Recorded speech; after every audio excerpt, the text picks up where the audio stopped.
All right, what's up, you dirty motherfuckers? Another day of masculinity podcast. We don't fucking fear any of you bitches on this shit. And I'm joined by my very questionable eating, ear infection loving co-host CEO. Say what's up to the people. Fuck y'all. That's my what's Anyways, up. I have to agree with that. But anyways, you guys seem to love the football topics in the comments. So we're gonna spice it up a little bit. Now, see, I gave CEO the topic of football, but instead we're not gonna be talking about a topic. We're gonna list 3 categories: our greatest players, our underrated players, and our most overrated players today. So, I don't know. Did you make a list for that? Yeah, I got my list.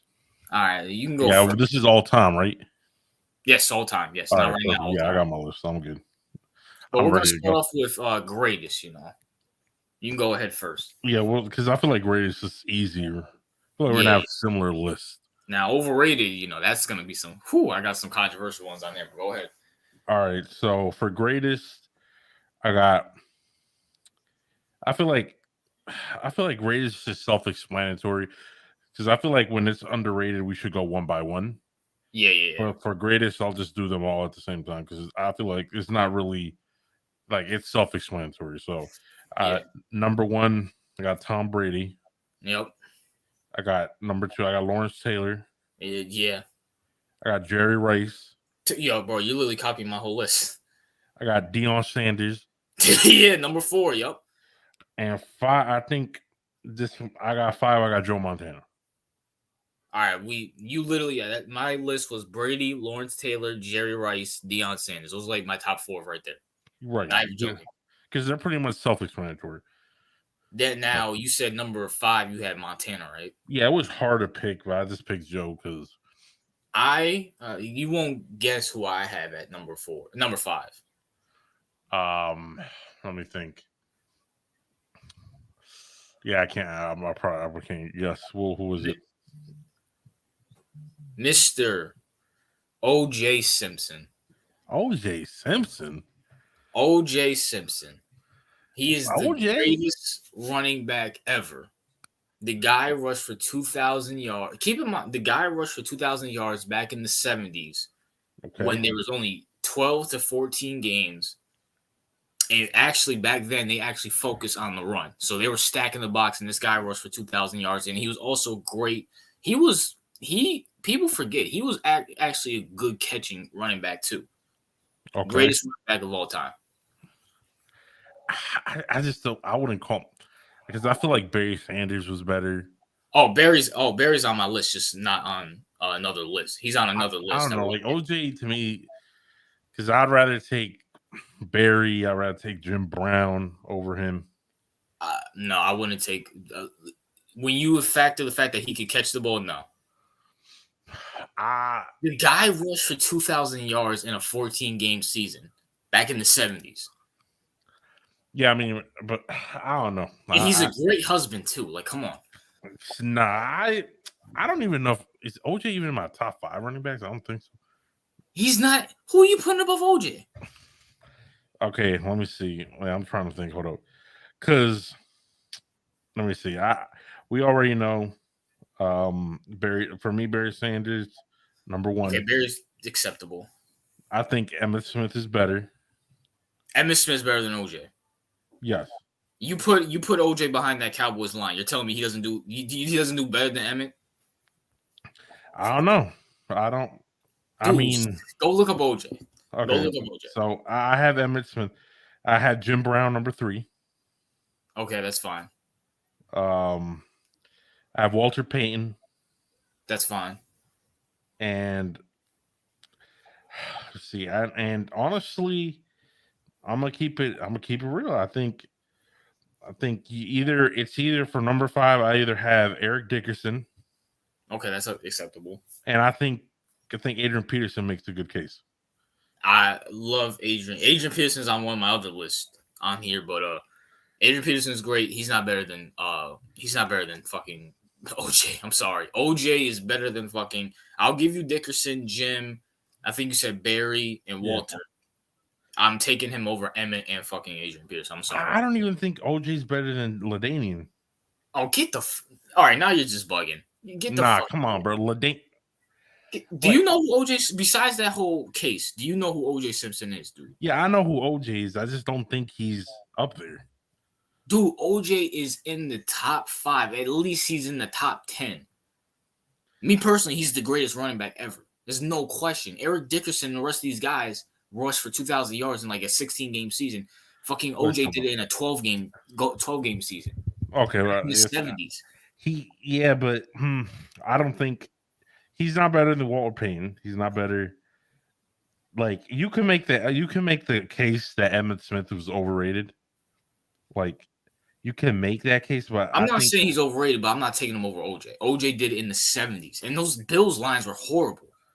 yeah, but I don't know. I feel like, but if it was the 70s, I mean, you look at Jim Brown, he did it at earlier than that. Even that, I said I'll give you if you want to take if listen, there's 4 guys. Honestly, me personally, I would take OJ over Barry because Barry's on another. I'm gonna explain Barry. He's on another list that people are gonna be pissed off about. Probably even you since you're saying this.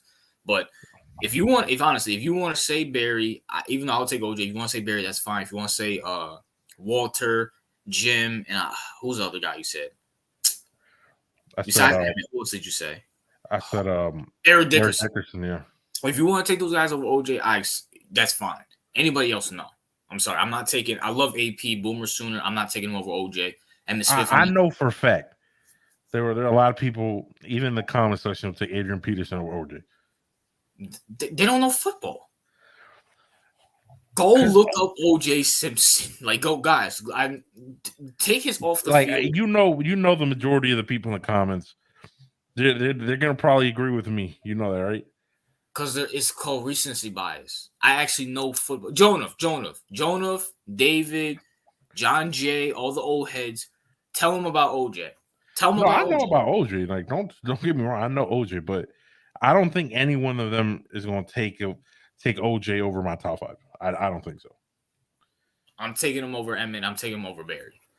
I'm sorry, I'm taking him. You put OJ back in the you put him in the 90s, 2000, 2010s.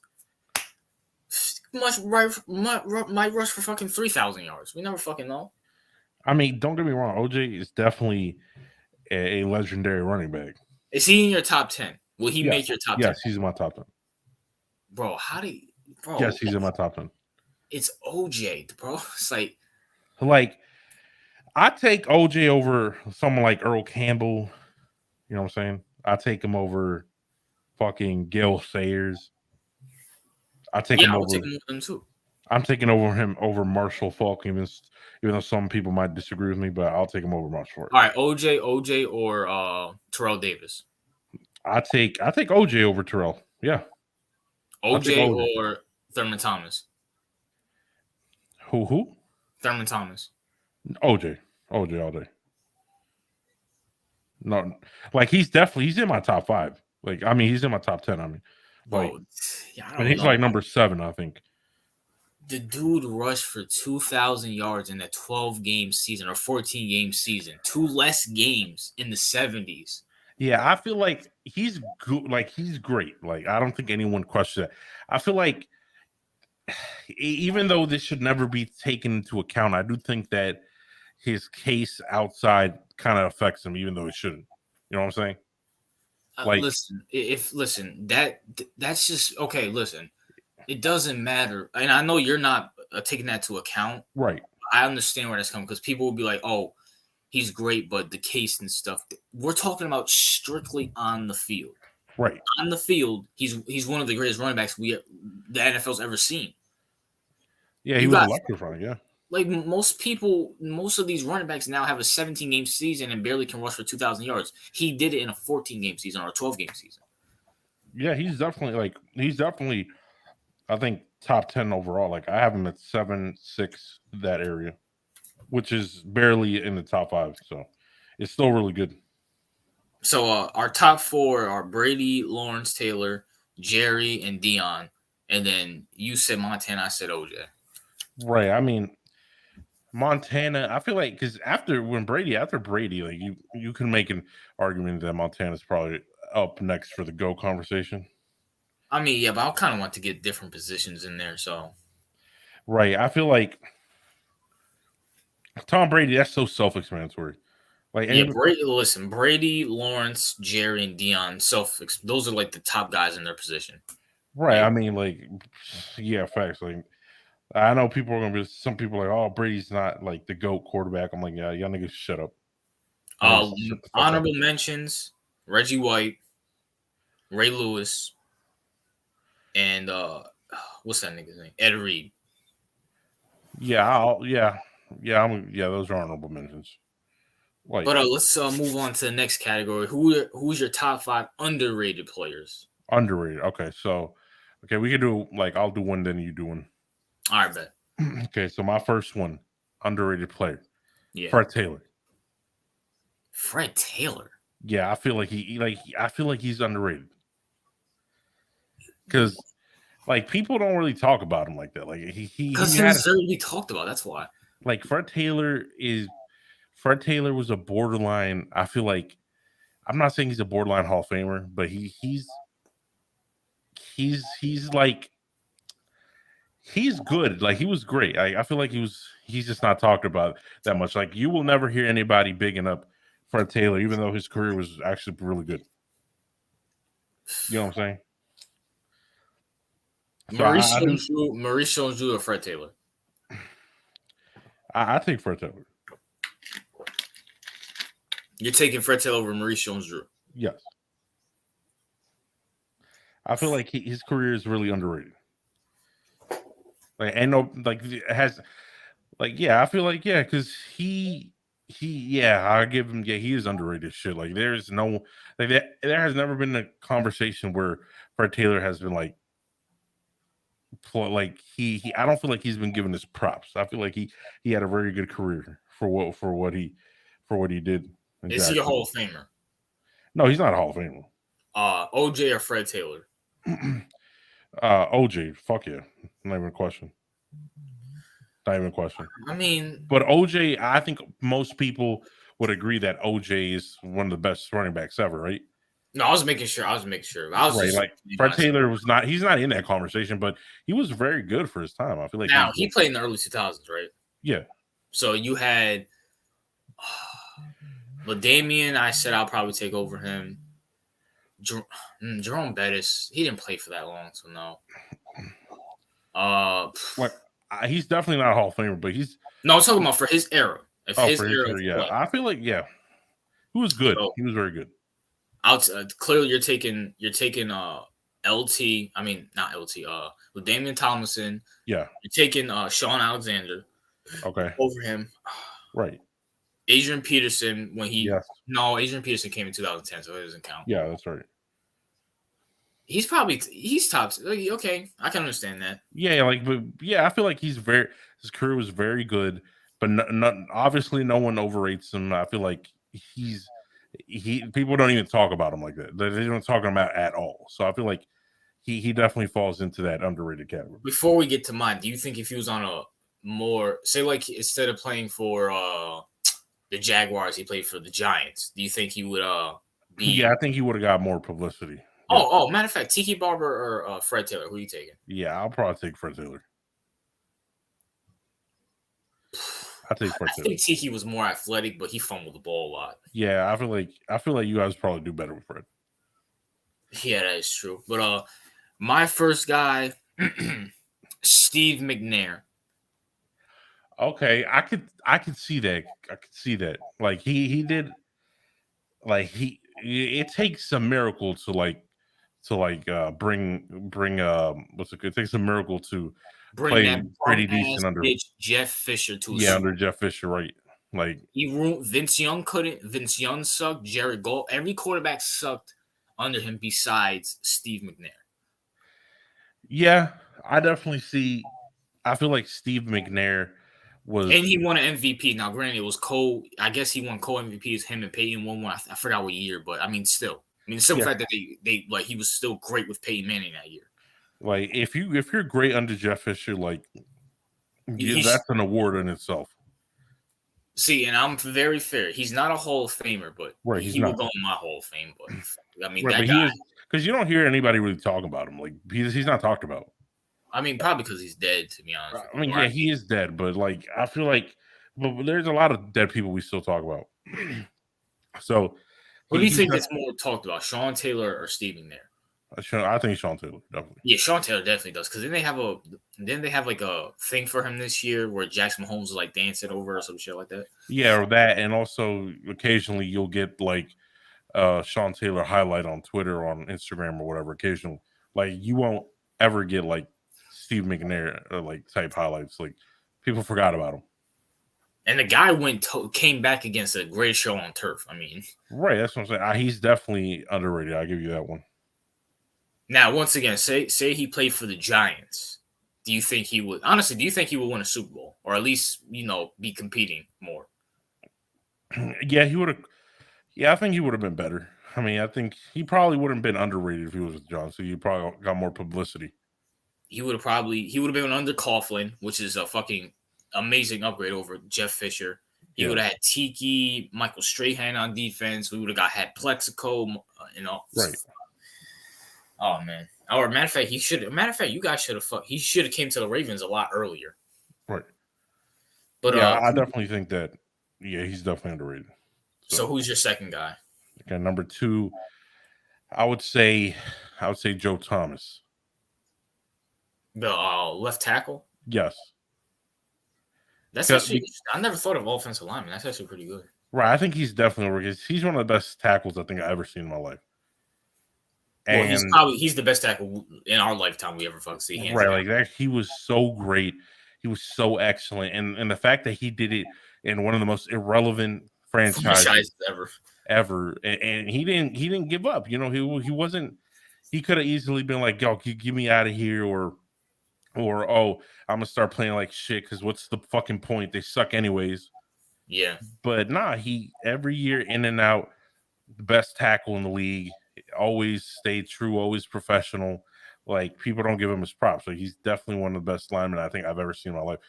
Joe Thomas, I definitely got to give him credit for his He career. should Like have left. He should have left the Browns and got a ring. Like no one would blame him if he did. no one would blame him. Like I feel like he's the best. I think he's one of the best tackles I've ever seen. Him And or Zach Martin. you're right. He's yeah. He played one of the most important positions in football. And I can't. There's nothing really bad I can ever say about Joe Thomas, and no one ever really mentions him ever. So he's No, definitely who would one you of take, the most. Zach Martin or Joe Thomas? I think Joe Thomas just because Zach Martin's a guard, so I'd rather Oh, have it. oh my god, who's the left tackle for the Cowboys? They have Oh, you some mean good. Tyron Smith? Yeah, Tyron Smith. There we go. My bad. I take Joe Thomas because Joe Thomas was a lot healthier in his career too. Yeah, So yeah. Tyron Smith's a fucking yeah. yeah, he gets So I definitely take Joe Thomas over him. So yeah, Joe Thomas is definitely highly underrated. All right, that's actually a good pick. I didn't think about that. But my Yeah. second pick, Tim Brown. You said Tim Brown. Yeah, the wide receiver for the Raiders. Okay, so what's your reasoning behind that? The guy fucking played for the Raiders back Okay. when they were fucking irrelevant. Was a big fucking dude, put up numbers back in the 90s. No one talks. We always talk about, Jerry, Moss, Terrell Owens, Okay. Chris Carter, Michael Irvin. Hell, Sterling Sharp gets more praise than fucking Tim Brown. Go look up Tim Brown's numbers. Dude Yeah, I was mean, consistent. didn't Tim Brown didn't Tim Brown have like straight 1,000-yard seasons from like 93 to like 2000 or one And or no one something? talks about it. Like, you know how crazy that is? Yeah, Like, and imagine look just at his getting quarterback. straight 1,000-yard seasons from like 93 to like 2000. Multiple touchdown season, like no one ever talks And about no him. one ever talks about that guy. No one. Like Tim Brown, you bring up Tim Brown is literally all I've heard about Tim Brown in the past 5 years. The last time I heard about Tim Brown was when I fucking picked him up in Madden Mobile back in Bro, like high you school. can't even go like you could spend you can be you can watch fucking NFL Network 24/7 for like a good year. You will never hear his name uttered. That's why he's Yep. underrated. And even when they went to the Super Bowl back in 2002, Jerry Rice gets all the esteem. No one gives Tim Brown credit, even though he was better than Jerry Rice at I that mean, point. yeah, I mean, yeah, he was a demon. Yeah, I definitely. That's actually a very good pick because I didn't I didn't even think to put Tim Brown in my list, and he had one of the most phenomenal, I think, receiving careers out there. So He's never, besides what's his name, Rich Gannon. Is that his right, name? I mean, even he's not like a fucking all star fucking or like a Pro Bowl or like he's not an outbreak quarterback. Who else? I don't even know who else was fucking going to him. And yeah, he was still putting up 1,000 yards. right, yeah, he was definitely like He's like Larry Fitzgerald.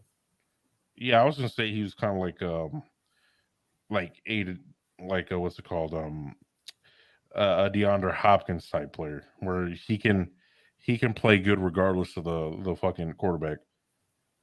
Yeah, that's true. But who's your third pick? My third pick, Yeah, I'd say Derek Mason. I have no idea who that is. You gotta refresh my memory. Like he played for the Titans and the Ravens. Who was he? A offensive lineman? No, he was a wide receiver. Derek Mason. Yeah, I feel like Derek Mason was highly underrated. Derek with how you spell his name? Derek, like Derr. Oh, okay. I see, yeah, that Derek. Yeah, he's definitely underrated. I'll tell you, and I'll tell you why if you after you. I'll look it up. I have no idea who this guy is. So maybe, or I'm on Pro Football Reference. He's very underrated. And keep in mind, if you can get 1,000-yard seasons in Baltimore, that's a fucking big deal. That's a fucking big deal. Because Baltimore is primarily defense and running the ball. So if you can make it as 1,000-yard receiver, like for how many years? I forgot it was either like 2 or 3 years. With the Ravens and 1,000, that's crazy. he had he was with the Ravens from '05 to 2010, so 5 years, and he's had 1, 2, 3, 4 1,000 thousand receiving yards and 802. So I have no idea. Maybe he got injured or something, but and Yeah, then he's and then he was with the Titans from '97 to 2005, and he's had 1, 2, 3, 4 1,000 yards seasons. Okay, how many touchdowns though? yeah, and got to include the quarterbacks who's under like they weren't really Well, great. hold on. He had McNair. Oh yeah, he did have McNair, but Speaking of devil, shit. his career for the Ravens was impressive, given how limited we are offensively. Okay, I don't know if I can. He's good, but I mean Right, he's good, like, but no one talks about him. I mean, but yeah, but I mean, he's not like. Not to mention he made a lot of clutch plays. I'm But gonna take your word for it, but I mean, I'm not gonna argue with you because I have no idea who this guy I is. mean, listen, we know like good like players like okay type receivers like TJ Humanzada. We know TJ Humanzada, right? Yeah, but he's not under. He was a good play. Like underrated players are like guys who are Right, great, but exactly. But no Derek recognition. Mason's better than TJ Humanzada, and we don't know anything about him. He's better than TJ. Yeah, he's better than TJ. I mean, bro, but I mean, here's the thing though. It's like, I mean, good players are like guys who are great, but they get no record. Like Tim Brown's underrated. Derek Yeah, he Mason's is nowhere near underrated. Tim Brown at all. Yeah, he's underrated. Like, but I feel like Mason's right there. I mean, he's no fucking Tim Brown, obviously, but he's definitely underrated because no one talks about that guy, and he did a lot for the Titans and a lot for the Ravens. Wow, you're actually right. He's actually better than fucking Usman Zad only had 2 years where he had over 1,000 yards. Yeah, bro. I mean, he was good. Like like people always mention like TJ on occasion, right? If The only time I anything, hear about TJ's TJ is when they overrated. talk about Ocho Cinco. Right. If anything, TJ's overrated as fuck. The only But time I hear about TJ is if he's with Jason Whitlock, right. or if he's talking about, or if you're talking about the Bengals with OJ, not OJ, fucking Chad Ochocinco and shit. Yeah, but I definitely think if you ask any Ravens Titans fan, they'll know what I'm talking about. He was definitely underrated. Yeah, matter of fact, ironically, TJ also played for you guys. Oh yeah, I remember that shit. He was the one that fucking dropped that pass. TJ. No, wait, drop the pass? Yeah, it was like a big game. I think it was to get you guys in the playoffs, and he like dropped the pass on like fourth down. I No, that remember that was shit. bitch ass Lee Evans. No, that was TJ. That was TJ. Look it up, bro. Look it up. TJ dropped like a huge pass on fourth down. I remember he was like crying about it. He talked about it on Speak for Yourself Oh, on I him. mean, you talk about oh yeah, for the Bengals, right? Yeah, it might have been that. Yeah, in 2010. Oh, okay, yeah. Yeah, but yeah, I mean, so that's why I just think Derek Mason's he's good. He's a good quality receiver no one talks about. Okay, I'll give you. I have no idea about him, but I'll give you that. But what was that number three? So Yeah. my number three. Speaking of receivers, Steve Smith Sr. Oh, yeah, I mean, yeah, he's a demon, but I don't know if he was underrated. He is very underrated. You know I why? feel like Because people gave him his props all the time. no, in the early 2000s, people always talked about T.O., Moss, Calvin, justifiably so. They're all great. But this guy was so fucking amazing. The guy was 5'9" in the NFL playing wide receiver and Right. beat the shit out of people. Right. Like That guy, and then keep in mind, at least T.O. had Romo and fucking Montana, Steve Young. He had Jeff Garcia. Moss had Culpepper, Randall Cunningham, Brady. Who the fuck did Steve Smith have? Jake Delhomme? Look, come on, bro. He didn't. right. I And then, mean, he is underrated. I feel like he definitely is underrated given because he's definitely an elite receiver in my opinion.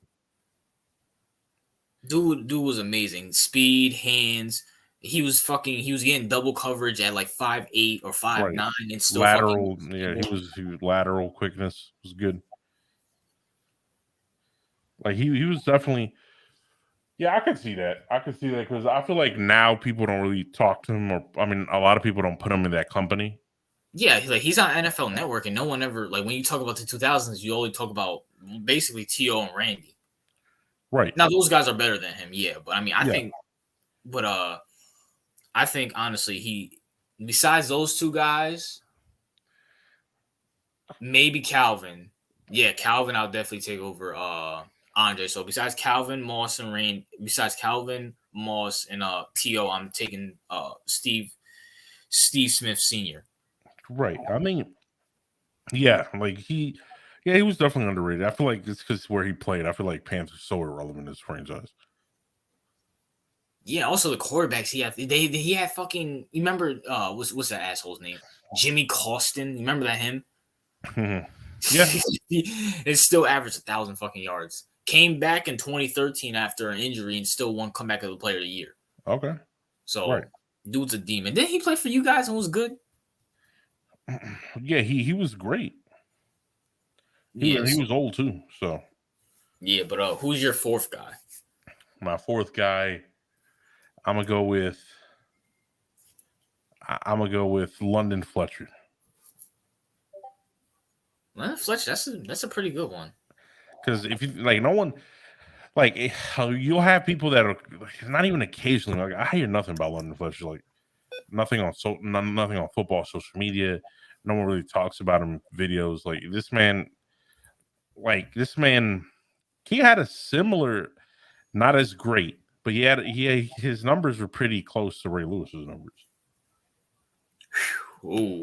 And that's saying something. And the guy doesn't get even a fraction of the praise of Ray Lewis, obviously, because he didn't win any championships, but Filthy Redskins, that's why. because he was with Filthy Redskins. But I mean, that's saying something. Like if you can, if your numbers are similar or in the same sphere as the go of your position, that's saying something. And people don't even talk about you. All right, so I got him up. Matter of fact, I might just stay on Pro Football Reference on here the whole time. But He was drafted to the Steelers. Didn't really do anything. It wasn't until he went to Buffalo that's when he really started showing out in 2002. Mhm. Okay, good numbers. Pro Bowler, Pro Bowler, AP2. What's AP2? Well, Is it it should say Associated Press or something? I forgot. no. It's some award. Okay. He won that twice. Okay, very all right. I can say he's underrated. I mean, he's definitely. I mean, for his time period, he's definitely a top 5 middle linebacker. So Yeah, definitely. Yeah. I And can see people don't that. really talk about him like that at all. Okay, I can see that. I can see that.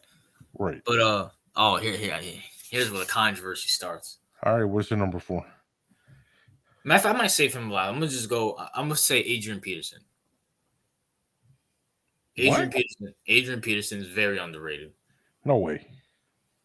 No one ever talks about the fact that he carried those fucking Vikings teams to the playoffs for multiple fucking years.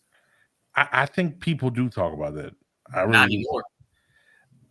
I don't. I feel like people do give him his proper respects. Like I really do. I don't think he's like Adrian Peterson is a top 10 running back of all time. It's not even a right. question about that. Yes, he is. Absolutely. But people underrate him. People, I mean, I mean, taking Adrian Peterson over Barry Sanders. I don't care what anybody fucking says. uh, I'm taking him over. I'm taking him over Barry Sanders. I'm taking him over Emmitt Smith. I mean, I'll probably enjoy Adrian Peterson more than Evan Smith. I'll give you that on my team. But He's better I than don't know Joe. if he's He's better underrated. than That's the thing. Like I feel like he's he's not better than overrated. He's not he's better than underrated. fucking what's his name? He's better than Jerome Bettis. Yes, but I don't feel And like he's he's better than underrated or LT. overrated. I feel He's like better than LaDainian Tomlinson too. yes, he is. I feel like he's equivalent. I feel like people know he's one of the best. I don't know. I I, just feel like he's underrated though. I mean, compared to like who? Just I mean, when you think of Adrian Peterson, there's just some people that say they would take LaDainian Tomlinson over him, Barry and Emmitt Smith and all these other guys. No. I mean, Matter of fact, CEO, do you want me to give you one of my honorable mentions? okay, go ahead. Andre Johnson. Yeah, I see that. No one talks about him, and he was definitely one of the best receivers when he So you played. would take Andre Johnson over Adrian Peterson as like underrated. Yes. All right, then I'll take Adrian Peterson. Even though I feel like he's underrated, I'll take him out of the list and I'll put Andre in. Yeah, because I feel like no one talks. And Andre Johnson was a demon when he played. And he played for the filthy ass. Who do they fucking have at quarterback? Texans. He played for the Dirty Texans. Dirty ass Texans. Who the fuck did he had David Carr throwing him the ball and Right. whoever Like, else. yeah. Andre Johnson was definitely one of the best receivers in his when he played. When he played. And he fucking whooped that bitch ass motherfucker's ass. What's his name? Cortland Finnegan. Yeah, he whooped his ass. Yeah, he whooped his I don't know why the ass. fuck Portland. I don't know why. And then plus, here's the thing: Andre Johnson, he's not a diva guy. No, he's Like not. he stays quiet. He's quiet. He works, and no, I feel like that's so. I feel like I'm not saying he's like Larry Fitzgerald type figure, but he's definitely a no nonsense playing football type of guy. Like he'll just play football. I didn't see much like diva from him, to be honest. He had 2 back-to-back 15,000 yards. Oh shit! Right, like he was one of the best receivers when he was one. Yeah, definitely. He was in 2000. Wow, I don't remember that. I guess Like he played in Indiana in 2015 and 2016. He played for Tennessee. So that was probably at the end of his career. yeah, and then yeah, I wasn't yeah, but he was when in his prime, he was one of the best receivers in the league. He just played for the shitty ass fucking Texans. Yeah, that's the only problem he played for the fucking Texans. He probably would have been better off playing for a different team. You know what? Sometimes, honestly, just a side note. Sometimes I honestly feel bad. Like, I honestly feel bad for these guys where they like get drafted. Like, you kind of Yeah. want to be like a person who's like, under the radar, so you can go to a better team. Right. Like, can you imagine like Lamar on the Browns or like the Jets right now? Right. He would Yeah, be. the only thing I feel like today, like small market teams get more attention than they did before. Yeah, I feel because like it's social media. that is the thing because with social media and like all that shit. Like I definitely do think small market teams definitely get a lot more attention Yeah. nowadays. So to I'll replace Adrian Peterson with Andre Brown. So who's your last pick? I have James Ferrier. The linebacker. Yes. I heard the name. I just let me look him up. But you can go ahead and explain. I mean, he was one of the best. I feel like linebackers when he was playing. He was definitely one of the best linebackers. Consistent. He was very consistent. So I kind of got to give him that. I feel like no one talks about him at fucking all. Like any Steelers player would know what I'm talking about. Like he was very good for them. Very good. Okay. Had a lot. He had a lot of tackles per season besides 98. Yeah, Uh, he was a really good player. never got any. Didn't really sack the quarterback, but then he did play left outside linebacker, so I can't really fault him for that. He's one Okay. of the most underrated I feel like linebackers in like NFL because I mean, but he was good. I he mean, was but consistent, he was reliable, he had a shit ton of experience. He had longevity. Like the guy, not to mention his intangibles. Like he was really good. mm, he was Listen, good. he the I thing don't was think. he I don't never think. had that like Ray Lewis fear factor to him, but he definitely he's definitely a really good player. He's uh, he's good, but I don't think he's underrated. I think he's probably. I mean, he's not like he's Like just there. like I'm telling you, bro, you like it's like he's one of those players where you would have to watch him play, and you would have to really be like tuned into that division to know what I'm talking about. But if you ask anybody in the AFC North that watched football for the past at least decade, they're gonna tell you how really good that he was really good. He was I part mean, of. low key, I'm looking at this. He was kind of a system guy. I mean, like when you're like a Mm, great. I mean, he was with the Jets and he didn't do a fucking thing. Then he went to Pittsburgh, which is one of the best defensive teams in all football. I mean, of course you're gonna look good over there. where I mean, yeah, but I feel like he did contribute a lot to them winning a shit ton of games. He made two Pro Bowls. He won a he won a Defensive Player of the Year. Okay, and what season is this? Like 2004. just ask you, like we need if there's any Pittsburgh fans that ever come across, like write in the comments, like you know what I'm talking about.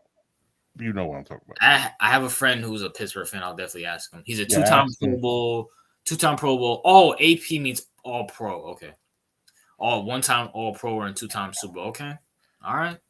Yeah, like you have to. Yeah, ask any Steelers fan. They'll tell you how fucking underrated he is.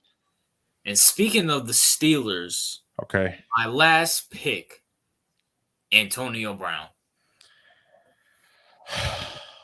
uh yes, I do think so. Yes, because I feel Antonio like Brown. his Now, antics. once again, same thing with OJ.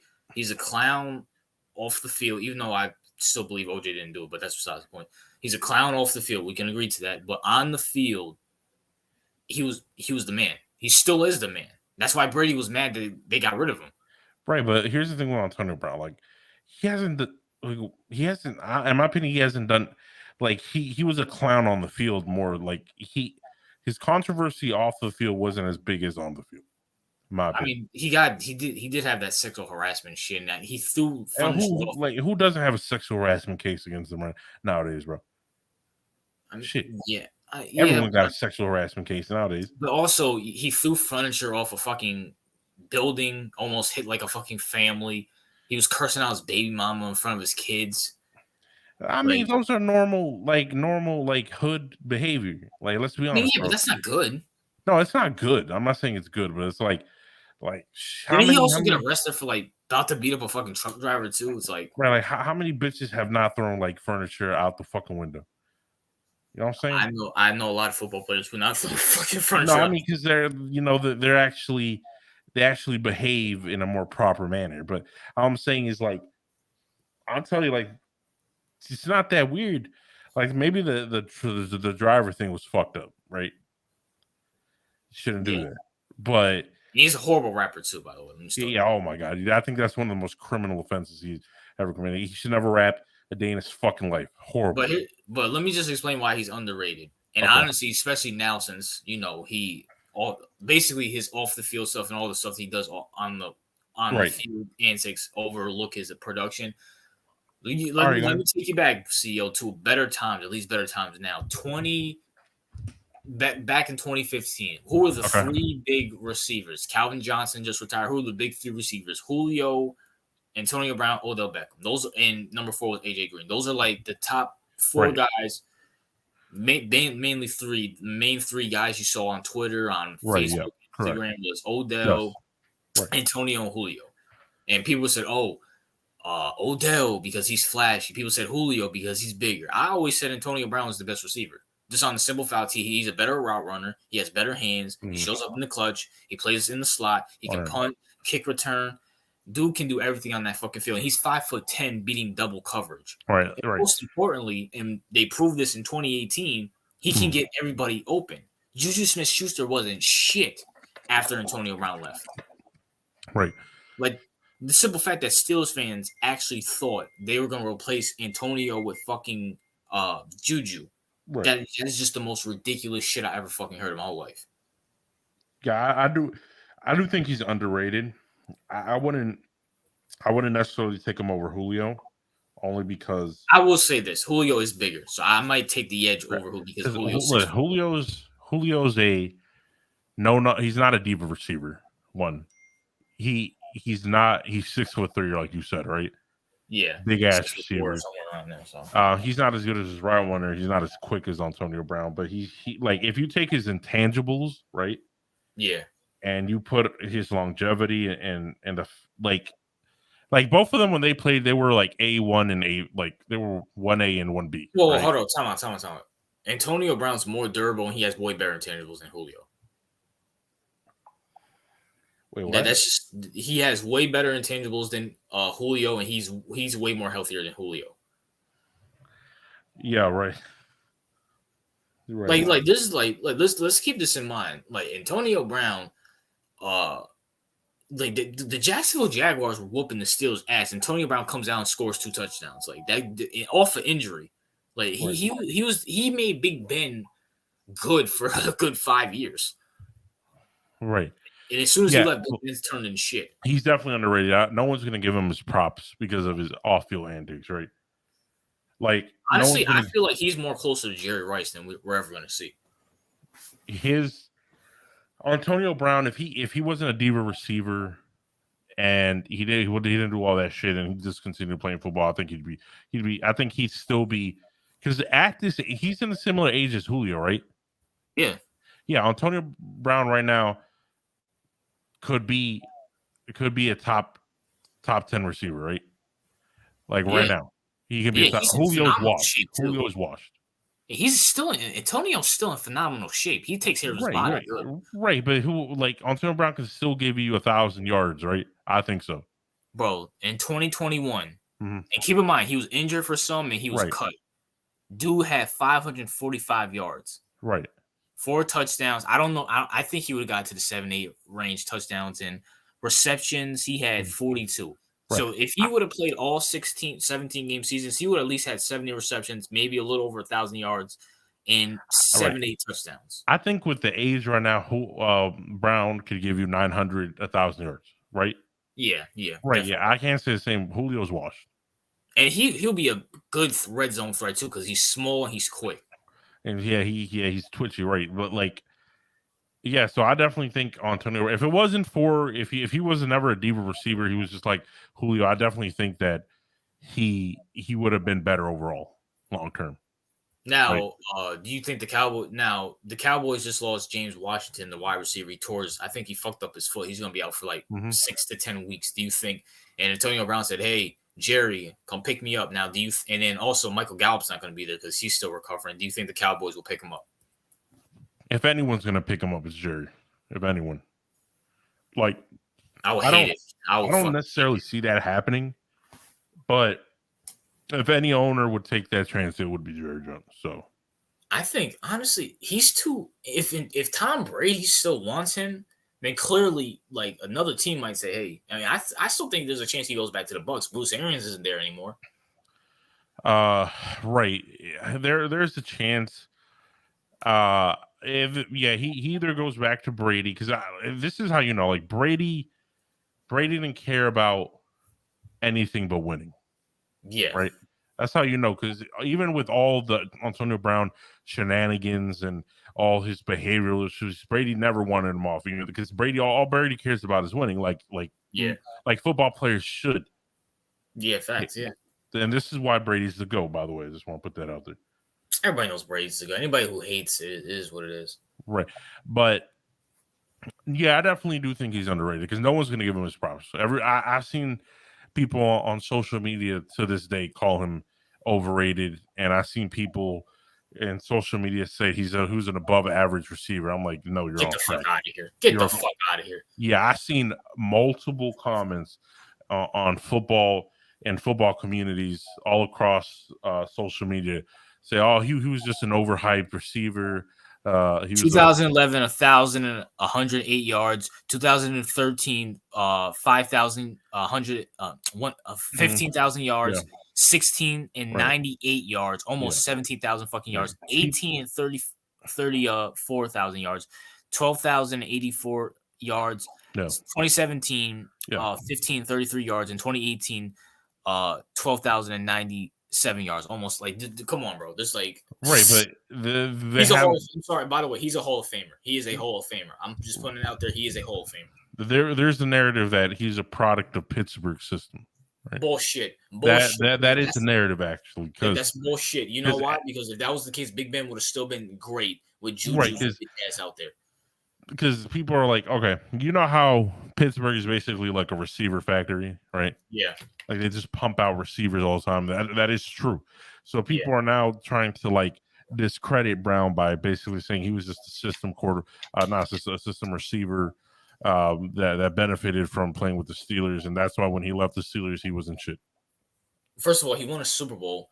The guy, if he didn't get injured this year, say like he didn't get injured Mm-hmm. and he kept his head on straight and played for the fucking Bucks. First of all, if he played for, they lost Chris Godwin, he would have been the number 2 receiver, which means he would have got more.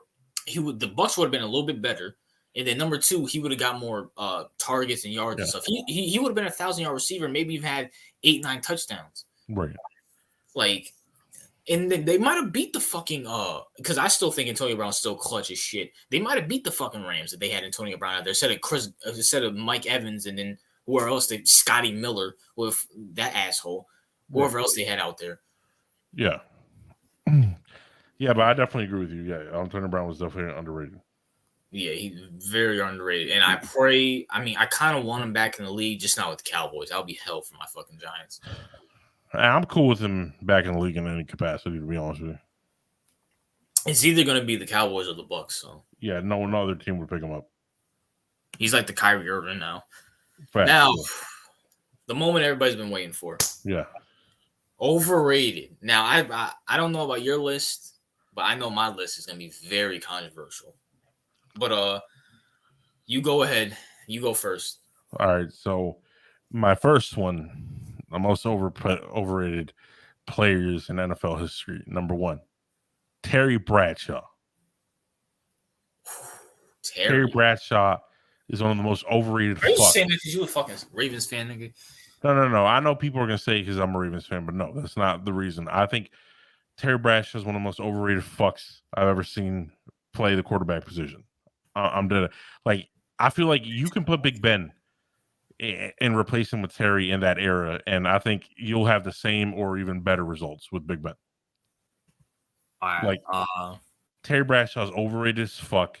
The man. Come on, Cio. Why are you hating on the blonde bomber? That was his nickname. Like Terry Bradshaw's so fucking overrated, bro. I'd rather have Big Ben over Terry Bradshaw. Like he was so like fucking overrated, bro. And it's not me because I'm being objective here. I'm not because I'm a Ravens fan and I hate the Steelers.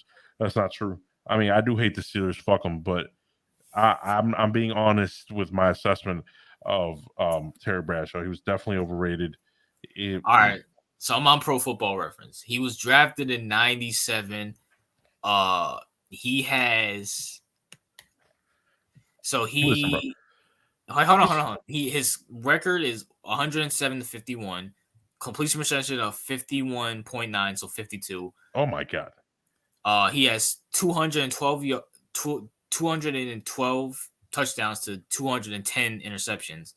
Oh my god. I mean, He's fucking overrated. 3-time Pro Bowler, 4-time Super Bowl champ, 2-time Super Bowl MVP. I mean, this is back in the 70s, back when like quarterbacks threw for like 15 times a game. So I mean, I can't really blame him for like. Yeah, but he's not. I'm telling you, bro. Like if you look at his highlights, the man is like he's not trash, but Nigga, this is back in the 70s. He ain't got no highlights. right. I mean, you know what I'm talking about. Like he's not good. Like he's not better than Big Ben. Like I'd rather have Big Of Ben. course, y'all had Big Ben, yeah. He's overrated because he'll definitely always be in one of the top quarterback discussions, like top 10 quarterback discussions. He's never thrown. He's never thrown for. Okay, here we go. Okay, so damn, he has like wide receiver yards. Yeah, I He's mean, only bro, thrown. He's only thrown past 3,000 yards twice in his whole career. he's like what carried those teams were the defense and the run game. That's what Agreed. that's what carried. Agreed. Like Terry Bradshaw was just a facilitator. Like if you put Big Ben, like I said, if you put someone who actually was a good quarterback, like who's actually very good at being a quarterback, like they could have done at least the same, but I'm assuming a lot better. They could have got more Super Bowls. But keep in mind, this is back in like the 70s and 80s where you were actually allowed to slam motherfuckers on their head. So Right? Yeah, I know, but and like, slam the receivers on their head too. yeah, but I just Terry Bradshaw's not it. I'm sorry, he's not. All right, CEO's fandom coming out with his Ravens. Nah. This is a fact. Do you have him in your top 10 quarterbacks of all time? Terry Bradshaw, no. No. No. Who would you? Okay, who would you just Brady, Manning, Favre, Rodgers, Breeze? Who else would you put in there? Over Elway. wait, who would I take over Terry Bradshaw? Like say like you were making a top 10, and I'm making your top 10 for you. You clearly you have just in random order. You have Brady, Manning, Marino, Elway. Who else did I just fucking say? You have Brett Favre, Aaron Rodgers, I have Johnny Unitas. Johnny Unitas. You taking Troy over him? Troy Aikman? Yeah, I'm taking Troy over him. Troy, Jim Kelly? Yeah, talent wise, yes. As a You don't quarterback, think Jim is better than? I think Jim is better than Terry. Jim is like from a talent perspective, yes. All right, say okay. You have two more. You're taking Steve Young and Joe Montana over him. Yes, obviously, yes. Okay, all right. I can understand that. I think he kind of gets overrated because his Super Bowls, 2-time Right. Super Bowl MVP, and he played for the Steelers too. Yeah. He that's why. Like, it's not because I mean, I do hate the Steelers. Don't get me wrong, but it's not because I hate the Steelers specifically that I'm overrating them. All right. Terry Bradshaw overrated in CEO's book. Number All right, go one, ahead. we talked about him, Barry Sanders. Barry fucking That's a very controversial pick. listen. By the way, I should have gave this disclaimer. Overrated means you're a great player, but you get way too much fucking praise. Yes, That's it the doesn't mean definition. you're trash. By the way. Everybody on this list is great. Well, hold on. Well, some people on this list are great. Other people are meh. But we're gonna get to it. Average, great to average. Yeah, but No one's you're trash. great. Yes, like you're great, but you know you get too much praise. Barry Sanders flamed out so many fucking times in the playoffs. It's not even funny. And the reason why they would flame out, the Lions would flame out in the fucking playoffs, is because his stupid ass would always fucking try to dance too much in the backfield and fucking get the big yards, and then they would just lock his ass down. Like, I'm sorry, dude. Like, no. It's just like, no, dude, get the fucking just the playoffs, get the fucking first down. Right. I mean, but he did kind of have to do it all himself. No, he had Herman Moore outside. Look up Herman Moore.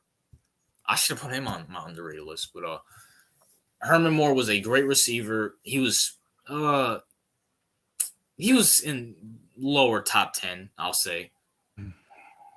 But I'm sorry, but no, Barry, he's not it. I'm not in the playoff game. I'm taking Emmett. I'm taking OJ.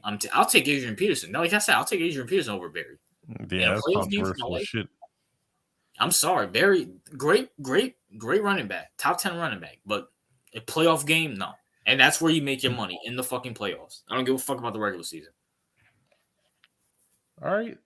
And I'm also taking Terrell Davis over him too.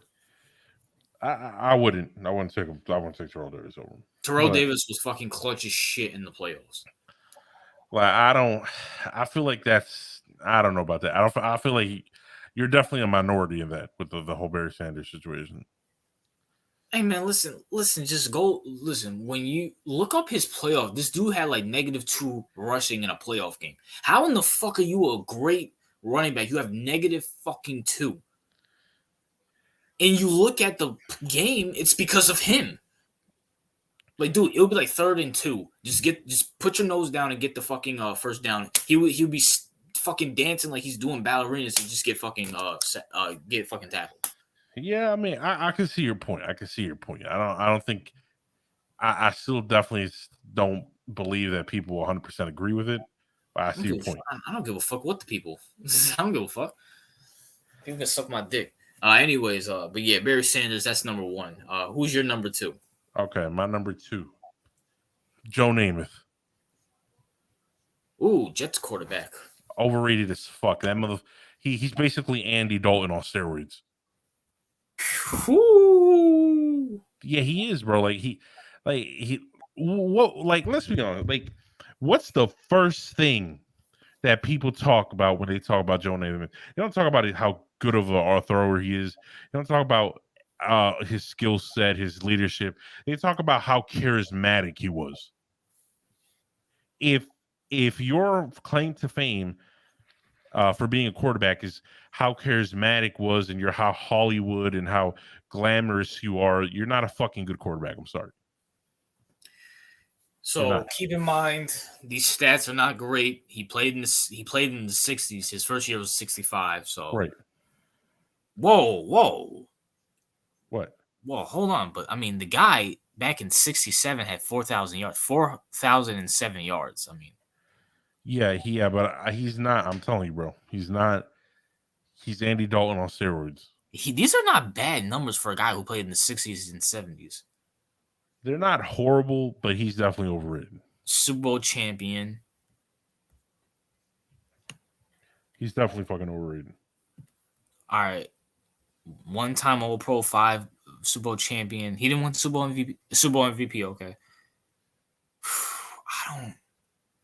He's definitely overrated, bro. Okay, in today's era, he's nowhere near like he's like with these numbers, he's nowhere near. But I mean, for his era, he was great. I mean, Broadway Joe, CEO, that was his nickname. See, Broadway Joe. There you go. It's like Hollywood shit. Like, no, people liked him because he was charismatic. People thought he was good looking. Like, he's not known for like being a very good football player, right? Like he's known for other shit. I mean, he was Broadway Joe in New York. Like, come on, man, fuck out of here. Bro, I mean, just because I mean, okay, take his off the field shit. Whether females thought he was good looking or whatever it is, I mean, the guy for his era was, I mean, okay, who would you take, Roger Staubach or Joe Namath? Oh my God, Roger Staubach easily.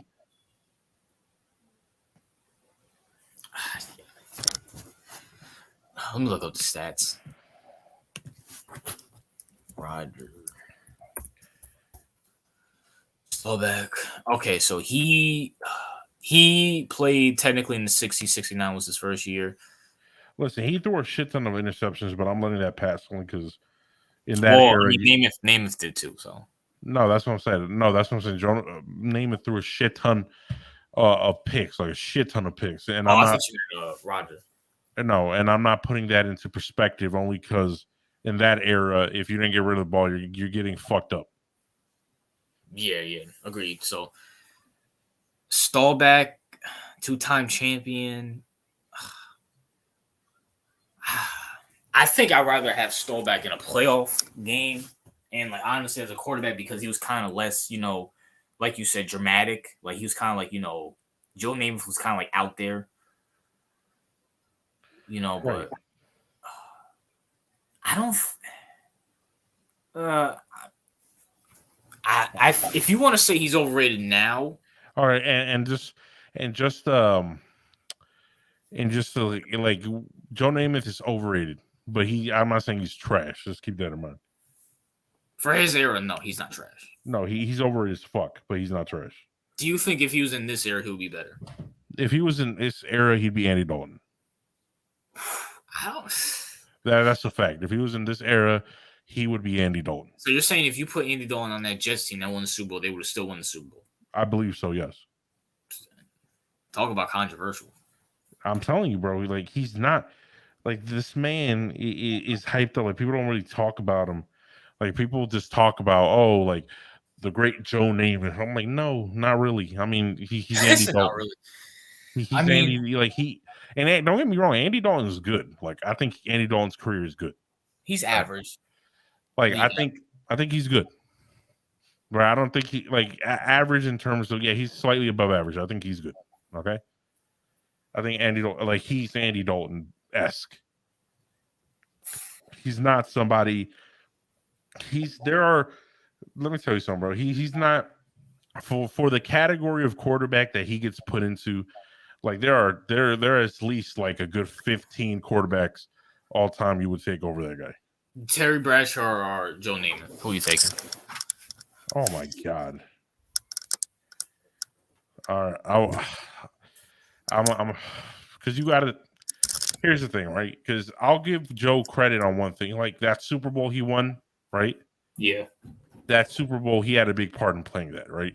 Yeah. Like he had a big part in winning that Super Bowl. I feel like with Terry Bradshaw, he was carried more. He was carried more. I mean, yeah, when you think of like that Steelers team, the Steel Curtain, Yeah, that that shit run was stacked. game, Lynn He was carried. Swan. You didn't need a phenomenal quarterback to run the Steel Curtain and the run game they had. Like you don't really need. You just need a facilitator, man. You put Alex Smith in that Steelers Steel Curtain when like that shit still would have won a lot of shit on the Super Bowls. Alex fucking Smith. Yes, Alex Smith. They still would have won a shit ton of Super Bowls because they just needed a facilitator. I mean, Alex Smith had Jamal, Charles, Tyreek Hill, and fucking Travis and still couldn't fucking win Yeah, shit. and he played well. He played really good. Yeah, but he didn't win shit. Yeah, but he didn't have that massive ass defense. I don't know. Like with Joe Namath, he's good. Don't get me wrong, he's good. Do you think if you put Eli Manning in that Steelers team, do they win the Super Bowls? Yes, absolutely. What about Andy Dalton? I think they could have won the Super Bowl because I feel like Andy Dalton is bad. Like he's not bad, but he's okay in this era, right? Yeah. But I feel like you put him in the era before he would have been considered a very good quarterback. Because like the eras conflict way too much. Like for him, for example, Lamar in this era is pretty good. Like in the old era, he would have been trash. I think it would be exciting to watch, but yeah. Like I mean, like in the old era, they would have forced him to stay in the pocket 100% of the time. Well, first of all, in the old era, they'll probably move his ass receiver. They would force him to move. Yeah, Receiver. right. But if they let him magically play, they probably would have been like, your ass has to stay in the pocket 100% of the time. But I mean, Randall Cunningham was pretty mobile back then. So was Steve Young. Yeah. I'm talking about more in the like Joe Namath era. Oh, Joe Namath. Okay. Yeah, I'm talking about that era. Yeah. Yeah, there was no one running back then. No, I mean, like I feel like he would have been stereotyped into like, yeah, he wouldn't. He would have been urged heavily to play a different position, like defensive back or wide receiver or some shit, or running back. Right, but my thing is, I definitely believe Joe Namath is highly overrated. That doesn't mean he's bad. He's just overrated. So you got Terry and Joe, Yes. both overrated. Wow. Yes. Absolutely. Damn. Shit, my list might be more controversial than yours. Oh no, this next guy, I know it's gonna piss a lot of people off. Okay, who's your next guy? Mr. Cry on ESPN bitch motherfucker Randy Moss. Oh, really? Randy Moss is vastly overrated. Really? Overrated as shit. I'm gonna tell you why. Okay, go ahead. Randy Moss is the definition of being super fucking athletic. Okay. He is the Russell Westbrook of the fucking NFL. He is the Allen Iverson of the NFL. Very athletic. He's not a good receiver at all. Okay. Route running in You the said he's not a slot good receiver at all.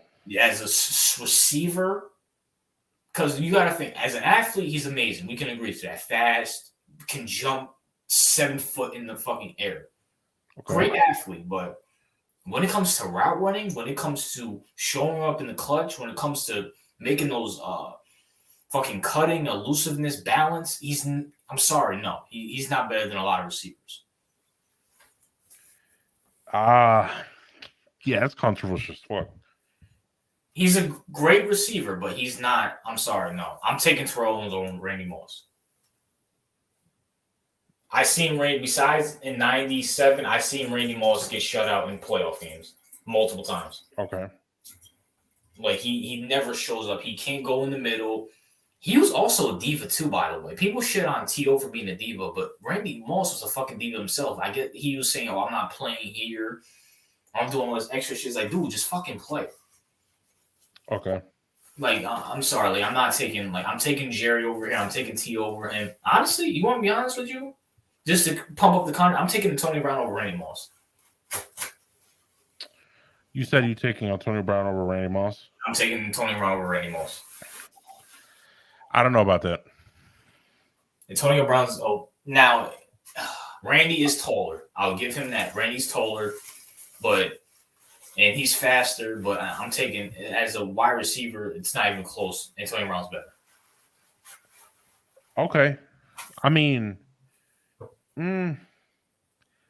yeah, I think like from a skills perspective, Yeah, like from a technical aspect, I do think Antonio Brown's superior from a technical aspect. yep. Clutch perspective, I'm taking him over Randy. Randy's got shut out. Randy got shut out in that fucking year the Patriots went 16-0 in the playoffs. People don't talk about that. Corey Webster was locking his ass up. Okay. Like people don't ever talk about that because it's Randy Moss. But he was great in the regular season, but in the playoffs, like he just got shut the fuck out. Okay. You know, All so right.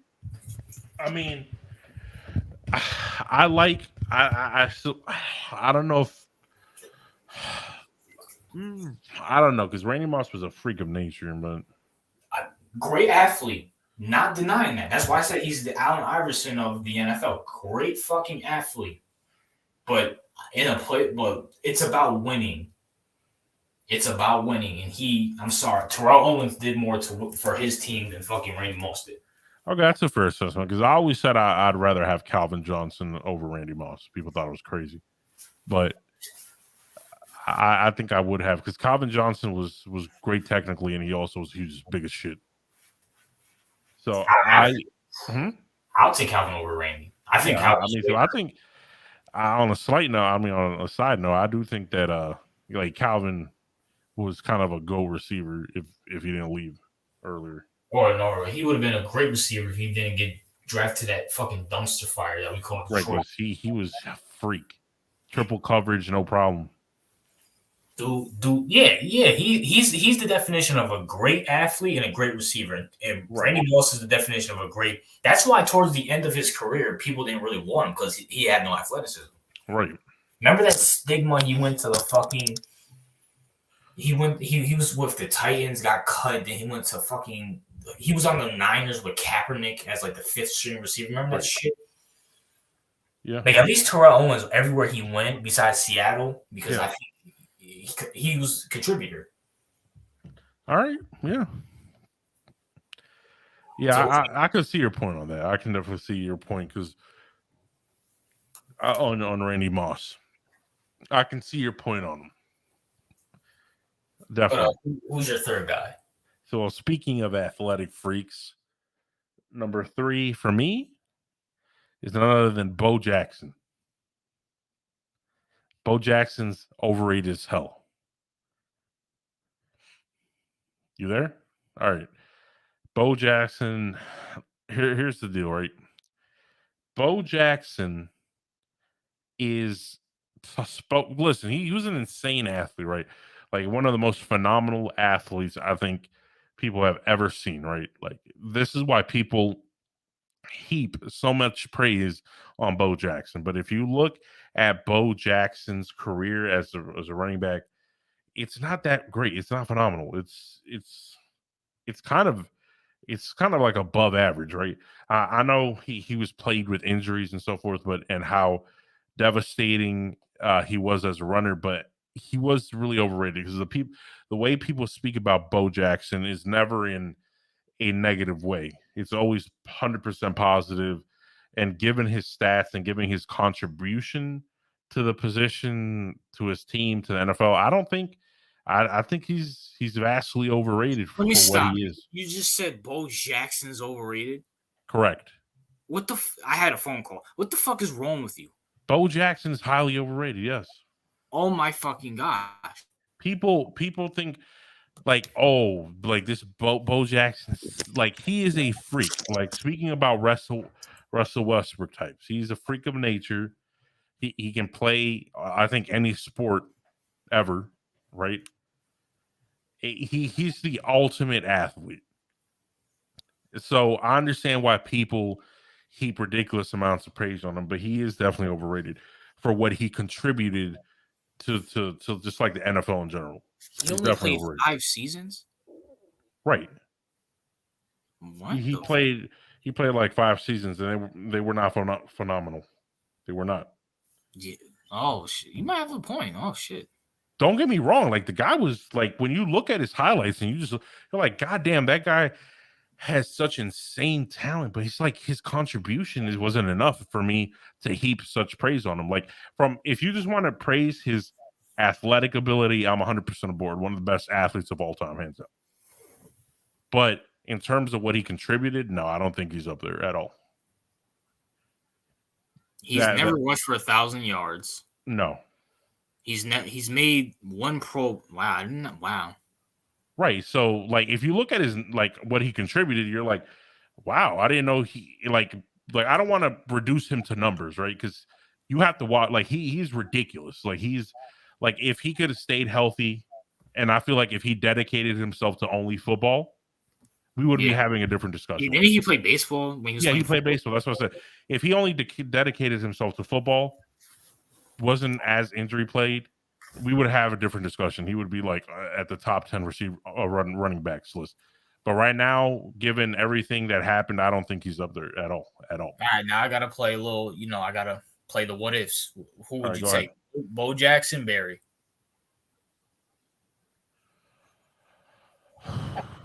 Okay, from like a talent perspective, If you're building the team fantasy draft, who are you taking, Bo or Barry? like what am I like? Am I like discounting their possible injury history? Yeah, prime, both prime for prime, healthy. Hopefully, that's. And I know some people are like, if they hear me, they're like, it's obviously Barry Sanders, right? But if you like, this is why I think this is where the praise from Bo Jackson comes. Like Bo Jackson as a prime running back, if you take him at his peak and you discount the injuries, you discount the inconsistency due to playing other sports, Yeah, like from a physical aspect, I think he's better than Barry Sanders from a physically like athletic gifted aspect. I think yeah. he could have been a better running back if he stayed the course. Maybe he would stay healthier if he wasn't playing all those damn baseball Right. games. It's those other factors. So that's why I don't. That's why I think he's overrated. But I think that if he didn't get as injured, he stayed the course and he just dedicated himself to football. I think we could be having a different discussion. So all right. So I'll give you all that. He's dedicated to football. Is not playing baseball. Healthy. Barry Sanders, he's dedicated. He's healthy. Who you taking, Bo or Barry? From a skills, from a If you're physical. building the team, CEO, who are you taking? Fuck, that's hard as shit. That's hard because Has he ever played any playoff games? Let me see. Because that's no. Here's the thing, right? Bo Jackson never played in the playoffs. Adrian Peterson's like the closest thing to Bo Jackson in terms of like running style, right? In my opinion, right? Yeah, And I think I would take Adrian Peterson over Barry Sanders if I was starting a team. I would too. So if I look at it from that perspective, then I would take Bo Jackson just because I like Adrian Peterson's style of running way more than I like Barry's style. Yeah. So yeah, I would probably if Bo didn't get injured and he just dedicated, then I would probably I'll do Bo Jackson. All right. So he played in one playoff game, had 6 rushes for 77 yards, and his longest was 34 yards. Right. Like he was a freak, but again, like he just didn't do enough. There were so many other factors that just made him overrated. All right, Bo, or once again, we're assuming Bo's dedicated to football. He doesn't get injured in his prime. Okay. This is what I'm talking about. Bo or Emmitt Smith. Okay, here's the thing with Emmitt Smith, right? Like Emmitt Smith is like number one all time rusher, right? Like Yeah, leading, right? yeah, Here's the thing: Emmitt Smith, great running back. There's nothing. I look at Emmitt Smith and I'm like, wow, right? Like yeah, Emmitt Smith has no wow factor. Emmitt Smith is great. Don't get me wrong, but he's one of those. Like when I look at Bo Jackson, there's a wow factor. Well, even Barry Sanders, there is a wow factor. yeah. There are like Emmitt Smith is like the most boring running back, like great running backs I think I've seen. He got the job done, though. He got the job, yes, and that's all you need. But he got the job done. But I feel like when they're talking about Emmett, there's no desire for me to want to pick him up. Like I guess, and not to mention his O line was fucking great. Like I don't know, like. I'm not saying Bo Jackson's better than Emmett. Obviously, I don't think that at all. I think I'll take Bo over Emmitt, But though. I would take prime Bo over Emmett. But I'm not. It's hard. It's hard to make that that differential, right? I'm taking Bo Jackson without the injuries, dedicated to running back from the start. In his prime, I would take him over Emmett because I feel like he would have similar success.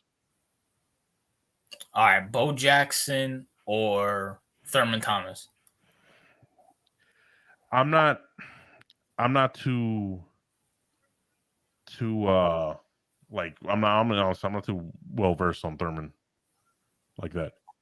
Like his stats, like I don't remember much of his career Yeah, to give a proper assessment. Like Bojack, don't get me.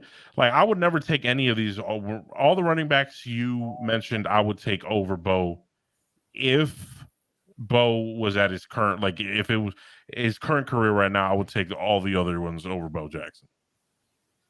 Simply because of the injuries, because of not being dedicated to one sport, right? yeah, I have to take the other ones over Bo Jackson. But if you're looking at him without the injuries, him dedicated, I feel like in his prime, like he showed flashes of brilliance. yeah, So this isn't me hating on Bo. I feel like people don't critique his career properly. They give him too much praise. They give him too much props for what he produced. They're lauding his athletic ability over what he actually produced in the league. yeah. So yeah, that's my number. I think 4 was that. That was number. You said 3. That's number 3 because you said Yeah, that's number. That's my Barry, number 3. All right, what's your number go. 3?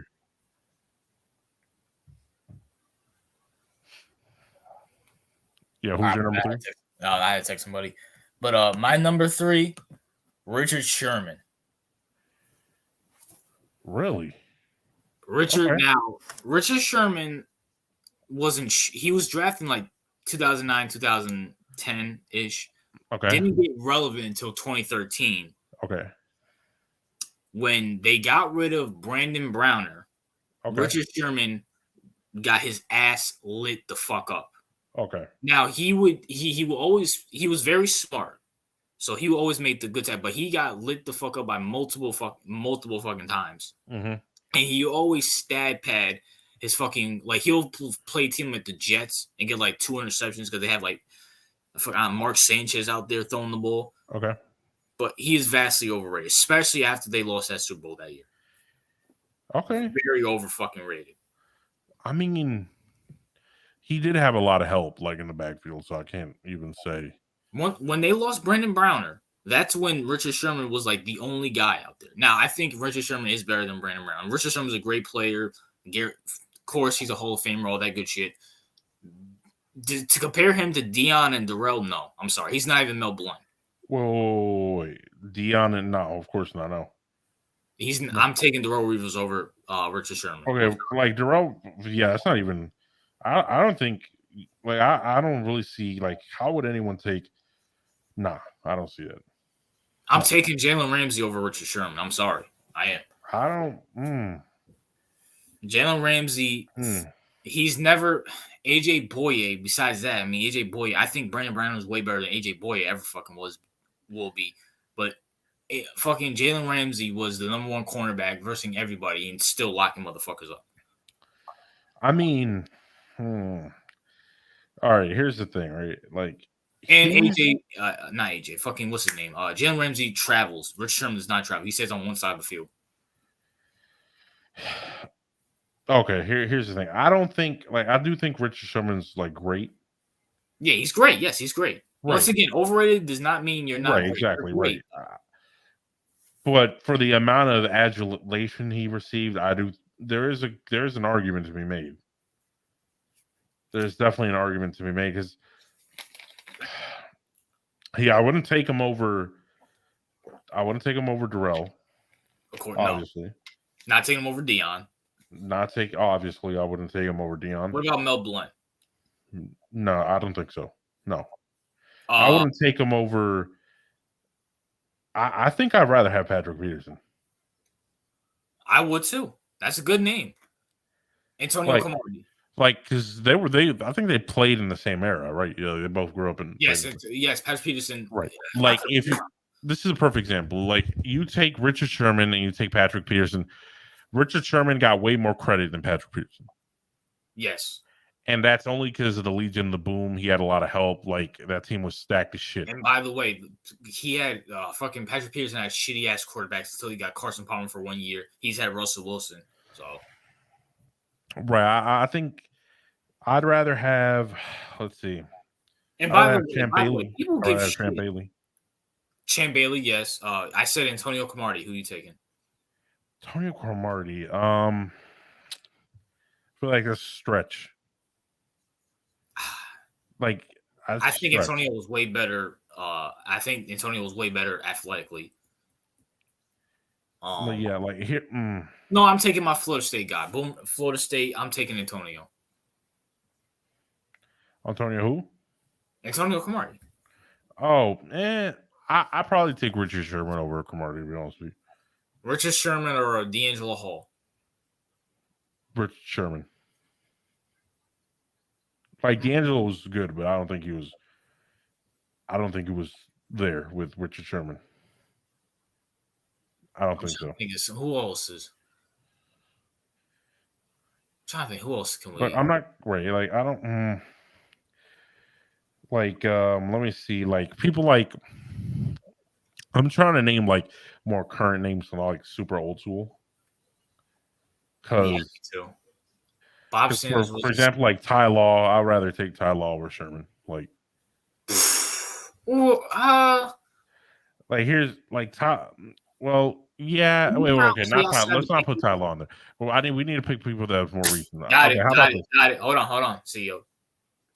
What's my man's name? Richard Sherman or Peanut? Charles Pittman was pretty good. Like, so you're taking Charles Pittman over?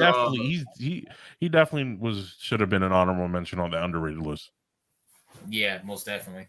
Yeah, because he's definitely underrated as fuck. Yeah, play for the shitty ass Bears for the fucking his whole career. Yeah, but I think I would take Richard Sherman. Over Peanut? Because Peanut was a ball hawk, right? Yeah. Also, he Uh, had the peanut punch, bro. He used to get a lot of fumbles. hmm. Yeah, that's hard. That's hard.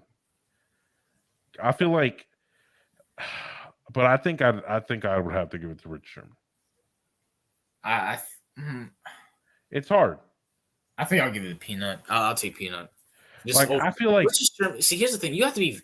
I give Richard Sherman credit for being great when he's not really that athletic, right. but Here's the thing. it kind of I showed. I feel like Richard Sherman is in that Ty Law territory. I think has Ty Law ever played outside the Patriots? So I really don't remember. I don't remember either. Let me look it up actually. But finish what you But were I saying. feel like he's in that territory. Like Ty Law was phenomenal once a corner, but I feel like he's in that group of people. I don't think I'd put him. I think he's with Patrick Peterson, Ty Law territory. I think Patrick Peterson is better than both those niggas. Right. I think Patrick Peterson is slightly better than Richard Sherman, but I think he's in that era, in that space. Would you agree? Yeah, Like yeah. I don't think Patrick Peterson was vastly greater than Richard Sherman. I Like think it's a little gap, but it's a small gap. But I mean, they were both pretty good. yeah, it's a small gap. So I feel like he's around that type of company, which is great, by the Yeah, way. I know fucking TRL somewhere doing backflips because we're hyping up his Cardinals. And I think Jones gonna be fucking mad that you fucking picked Sherman over Peanut. I think he'd understand. It's Jonas, nigga. He always sucks up the Bears. Yeah, But he's always sneaky. that's your third guy, right? Yeah, Okay, so you have two more. I have two more, right? yeah. All right. So coming in at number Oh, 4. wait. No, that was your guy. Richard Sherman. Oh yeah, Yeah, it's yeah. my Oh bad. yeah. So you're go. So you have. All right, you go. My Right. bad. All right. Now my number 4, Michael Vick. Oh shit. He's overrated as fuck, bro. Like, Well, I guess we're both sharing number 4. oh shit, we got the number 4. Yeah. Oh, Michael you Vick had is Michael, so number we're in 4. agreement. Yeah. Vic, I'm sorry. Yeah, you're overrated as fuck. I know. Jonas, I get it. He grew up. I know Michael Vick wore the baggy clothes and he had the do rags and shit. He was hood just like you, but he's vastly overrated. I'm sorry, he's overrated as shit. All right. Okay, so we had the same, but I do have some backups in case we had. I had one backup, but yeah, but just going in. Let's just talk about Michael Vick for a little bit. All right, yeah, Michael Vick Michael. is. Listen, he I'm was a sorry, he's phenomenal. overrated, dude. I'm sorry. Well, let's be honest. When people speak about Michael Vick, it's always like, "Oh, Michael Vick." Like, right? Like you never hear like he was a bum, blah blah blah. Like it's always how great he is, right? Yeah, Right. Let's be honest. He was a phenomenal athlete. he. You know what I said about Randy Moss. He's another Allen Iverson. Michael Well, Vick. listen, he was a phenomenal athlete. Yeah, He had a cannon cannon arm. arm, Yep. but he didn't do shit at all. Yeah, especially in the playoffs when they actually game plan for him. Like he like and and that's why I always I always want like Lamar to get good in the playoffs because I feel like I feel like Lamar is better than Vic, but I feel like if he doesn't like get further deeper in the playoffs consistently, it's going to be our generation's Vic. So that's why I'm a Ravens fan and I love Lamar. So this is me being realistic. Like Michael Vick is always used as his comparison. Yeah. But Michael Vick, like if you look at what he's done, and I know Jonas won't be probably like, oh, if he played in the Ravens system, probably would have been better than Lamar. I don't want to hear shit. All right. Listen. Yeah. He's great. He's great. He got great legs. He got a cannon arm, but he didn't do shit. It is what it is. Yeah, but since you said it first, I'll go to one of my honorable mentions. Okay. But, one of my honorable mentions was Brett Favre. Fuck, that was my number 5. Oh damn. Yeah, listen, I mean, All right. all right, so I Okay, guess but we I got have both. backups. I Let's do just have backups. all right, bet I have some backups too. But listen, Brett Favre, great player. Great Yes, player. Super Bowl champ, but I'm sorry, this Overrated guy, as fuck.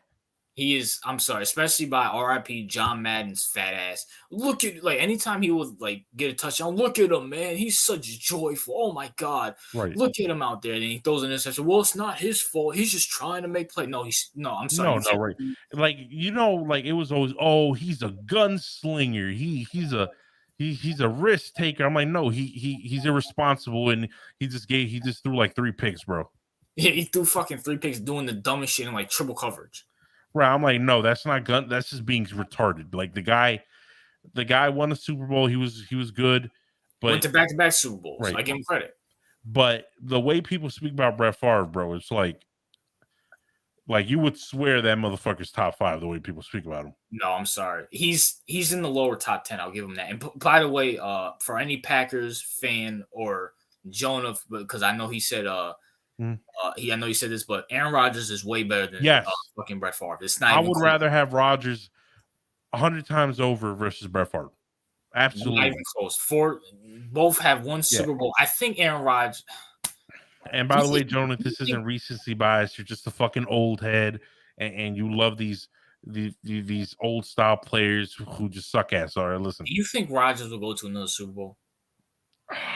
Not with the Not win Packers. one, but go Not to with the one. Packers. But that he's gonna end his career with a Packer because, but I mean, how long is this contract that he has now? I don't know. I don't think. I think he'll make another like. I think it's possible he can make an appearance at the Super Bowl. Yes, that's what I mean, appearance, but not Okay, win. yeah. I do think he'll make. I don't think he'll win another one, but I do think he'll make an appearance. Yeah, because Brett Favre, because if he does that, then he ties Brett Favre because Brett Favre Yeah, but if you look at it from skill set to skill set, like fucking Rodgers is the superior quarterback. he's a 4-time MVP back to back. Right, Come on, he is the superior quarterback from every. He's more mobile than Brett. His abilities are better than Brett's. His judgment and IQ from the skill from the position way better than Brett Favre's. Like it's not even a question. yeah. If you think Brett Favre is way better than Aaron Rodgers, you just probably hate Aaron Rodgers. That's probably the only Well, I reason. mean, let's be fair. Brett Favre, they're both in Wisconsin. Rodgers, even though he's kind of came out against liberalism, he kind of comes off as the peppy Cali guy, hippie type. So, and then Brett Favre's kind of like the conservative. Like he wakes up like 5 minutes before the game, he hops on his motorcycle and drives in, Right. hair undone. But Like don't get me wrong. If I had to hang out with one, I'd much rather hang out with Brett Favre.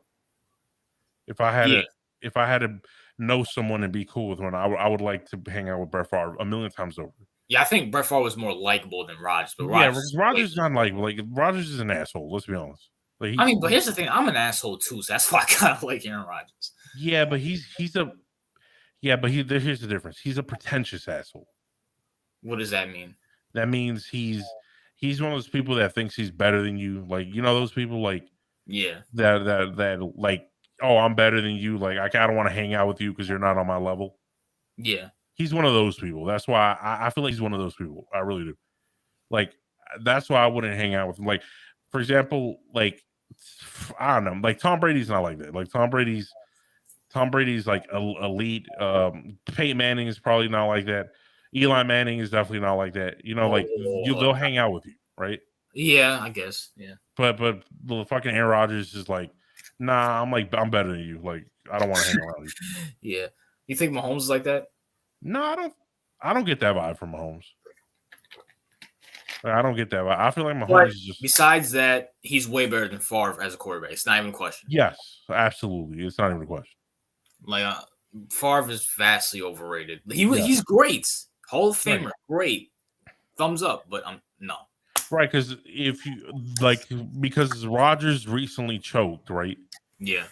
People are like, he's not better than Brett Favre. Like Brett Favre is probably better. I'm like, no, he's really not. Like, I think Brett Favre's had a lot more clutch plays than Rodgers in a way. right. But I feel like if you take both quarterbacks, I would rather take Rodgers. Oh yeah, but Rodgers brings way too much to the table than Brett Favre did. And by the way, Sterling Sharp did help out Brett Favre's. Brett Favre only used to target Sterling Sharp. It wasn't until Sterling Sharp was gone until Brett Favre actually started Yeah, like trusting his other receivers. So regressing. yeah, but all right. So All right, so my backup for number yeah, 5. I got 3 backups. I think 2 of them are self-serving. The other one's going to be controversial. But who's your backup? Okay, I got Donovan McNabb. I was almost going to put him on that list. Almost did. McNabb, he doesn't like unless you're in the NFC, because if you're the NFC East, like you'll have a lot of teams ragging on McNabb being trash. That's why I didn't put him in because people be like, Right. "Oh, you're But enjoying if you're outside of the NFCs, like a lot of people heap praise on this man constantly. Honestly, but here's the thing: a lot of people don't like. I mean, people say there's a majority think he's not a Hall of Famer. A lot of Eagles fans hate him because he shits on the Eagles all the time. So I mean, Here's I the think thing, he's overrated. He's borderline. That's why I put him in as honorable. Like He's above average. He's above average. I'll give him that. He's above average, but he's right. not. I feel like he's definitely overrated by a lot of old heads, like Jonas, for example. Yeah, he's definitely overrated by a lot of them. yeah. But I feel like maybe like the newer generation, maybe that they're shitting on him more. Just probably so because he's fucking bitch. Fuck him. Yeah, because he's a bitch. Yeah, people don't like him. But I think he's overrated. I like if you compare him from his era, I think he's overrated.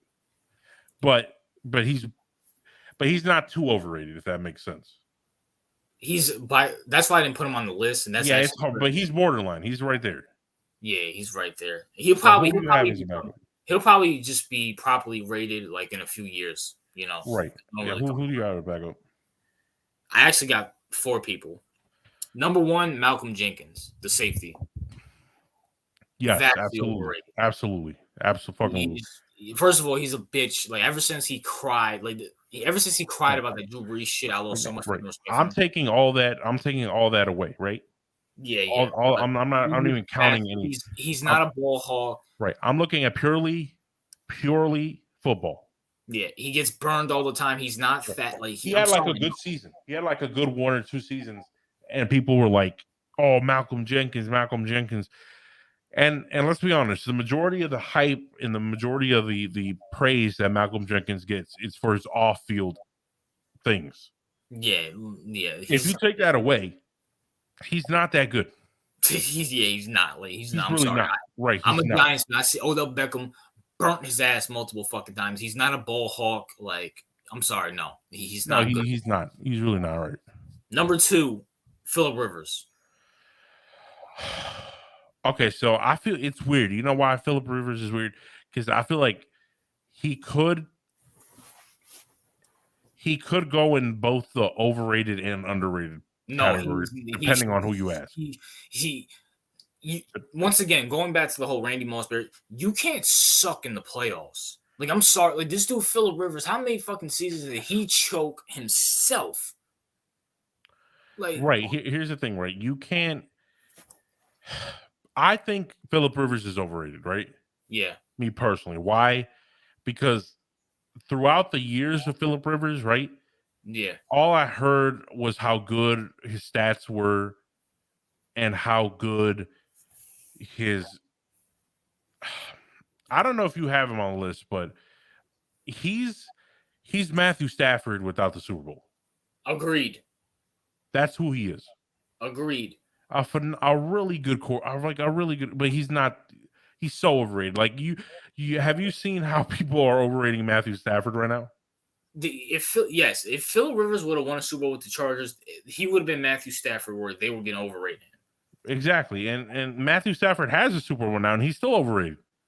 Yeah, but here's the thing, though. Before that Super Bowl, everybody was like, "Okay, Matthew Stafford's a good quarterback, but he's not great. He's not a Hall of Famer." Right. The media. It's a funny thing about the media because in a social, like everyone was like, Matthew Stafford is great. The organization didn't want to give up on Matthew Stafford yet, right? Yeah. Throughout a long period of time, and this is the same thing with Phillip Rivers. They could be. They were very good. They were good quarterbacks for a very long time in their franchise, doing a lot of nothing. Yeah. And those are the quarterbacks that are highly overrated because Matthew Stafford, I couldn't, I could like every time a big arm quarterback came in the league, they compared him to Matthew Stafford. Yeah. Every time, That's like not he would true. always, they'd be like, his arm is so great. He's so this, like Matthew Stafford, he can be a Matthew Stafford type quarterback. And at the time, I was thinking, why would anybody want a Matthew Stafford type quarterback? Like Yeah. Now he I'll does give Matthew nothing. Stafford. Like he does not. Like he went to Sean McVay. By the way, I just want to point this out. Sean McVay made Jared Goff look presentable. Now I will say this: Matthew Stafford is better than Jared Goff. No, obviously, yeah, of course. That's not even a discussion. But I just want. I was just pointing out that Sean McVay is such a good head coach. He made fucking Jared Goff look good. No, actually, bringing out Phillip Rivers, I honestly say like you take Phillip Rivers in his prime, like in the early 2000s. I think they win the Super Bowl with Phillip Rivers if they replace him with Stafford. I Yes, feel. yeah, I do think so. I think you put Philip Rivers, a much younger version of him, in with Sean McVay. I think they would do something. Yeah. So Yeah, yeah, go ahead. my other guy. Now this one might be a little controversial because he didn't play as long. Okay, Andrew Luck.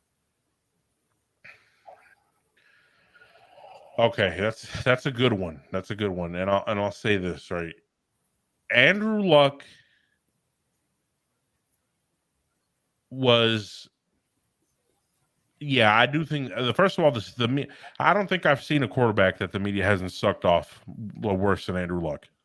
Listen, Andrew Luck. Let me just explain because this is my pick.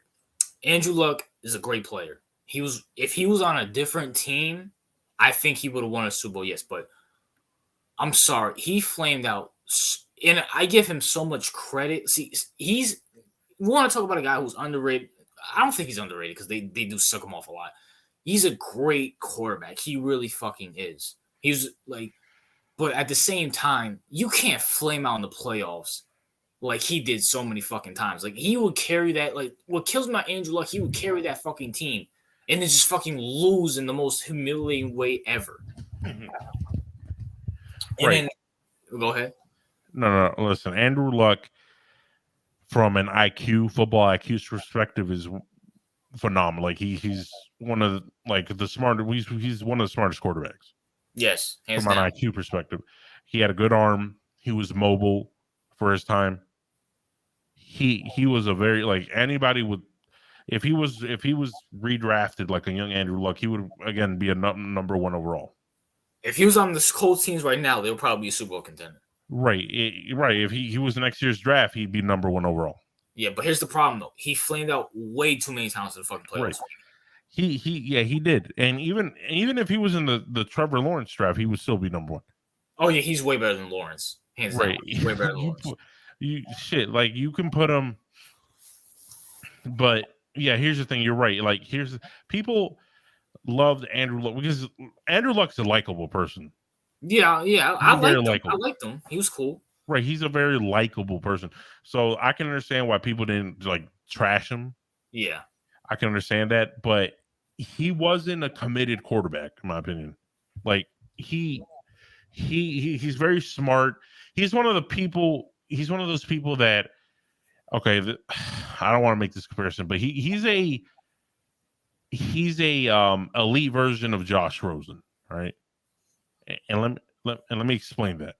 Okay, Okay, go ahead. Josh Rosen didn't need to play football. Like, his parents were wealthy. Yeah. He was set. He didn't need football, but he played it because he liked the sport. Yeah. That's kind of Andrew Luck. Andrew Luck didn't need football. His Yeah. parents were well off. They have I think a big ass construction company, His right? father was an NFL quarterback, and he's like, wasn't he like the owner or the commissioner of the XFL? So his father was fucking. Right, exactly. And he owns like a big ass construction company. Yeah. He didn't need football. Yeah. He had money coming in. He was very good at what he did. He was a very smart person. Like, that's why he retired early, because he didn't want to put his body through more bullshit. Yeah. Honestly, I don't think. Now he was very now clearly he had a father who played in the NFL, so clearly he was taught by the best. Right. So I mean, at least at best at the time as like a kid. Right. That's So, why his IQ is so high. Because yeah. usually, if you look at people like Archie Manning with Peyton Manning, like the IQ, like when you have a father in a professional sports, usually your IQ is going to be Well, matter high. of fact, Antonio Brown's father, Antonio Brown, so Right. So your IQ is going to be through the roof usually because they're going to teach you everything from a young age. yeah. By Now the way, isn't he, it ironic? Isn't it yeah, ironic? Like in the NBA, like you'll have like a great NBA player and their kids will be shit, but you'll have like an average NFL player and then their kids will be greater than them. I find right. that kind of ironic. Wait, can you repeat that part again? It's like Michael Jordan, greatest basketball player of all time, but his Yeah. kids were fucking trash. Right. But if you have an average player, then their kid's good. Yeah. Yeah, because if you look like the Curry with his father, Oh yeah, Del Curry than his son. Yeah. you can look at Mahomes and his father because Mahomes was like his Well, father was a Holmes' decent father baseball was a player. baseball player. He wasn't a football player. No, no, I know he was, but he was a decent. He wasn't great, right? Yeah. He wasn't a great like he was just an average player, right? But Mahomes is an elite player in this sport. But no, but his father played baseball. He didn't play football. No, I know he played baseball. I'm just saying, like he wasn't. He wasn't. He was a decent baseball player, right? Yeah. But usually these decent athletes make phenomenal like sports players for some, like I mean their kids are phenomenal sports players for some reason. Yeah. Like Yeah. I don't know why that is. And it's not even like you have to be in the same sport. Like usually like you'll have a father who played like a different sport but was average, but his son in a different sport is like fantastic. Like that happens all the time. Yeah, that's true. But going back to Angela, listen, I feel like if he was drafted to a different team, like a Ravens, if he was with the Ravens, he would have got you guys a Super Bowl too, I at think least an so. appearance. I think so. But and I get it. The fucking Chuck Daly, whatever or Chuck, whatever his name is, the Chuck guy, did not build an offensive line around him. I get it. I understand it. But I mean, you flame out so many fucking times in the playoff, bro. Like you got your ass whooped. I mean, the last playoff game you played and you get your ass whooped by the Chiefs. I get it's the Chiefs and Mahomes was like phenomenal that year, but dude, you can't even put up a fight. Right. Now, I'm sorry, but I I mean, mean, have didn't you overrated? he Go ahead. what's it called? Didn't Flacco and the Ravens whoop on him in the Super Bowl run? I don't. I mean, shit. Don't. That's your expertise. I have no idea. No, no, no. You're talking about 2012, right? Right. No, I don't think. I think he came in 2012. So no. Oh, he came in 2012? Oh Yeah. yeah. Oh, that could have been when he was a rookie. Okay. Yeah, but I mean, but at the same time, he was a rookie. So I mean, Right, I can't put him. Yeah, no. Matter yeah. of fact, Andrew Luck is like Peyton Manning.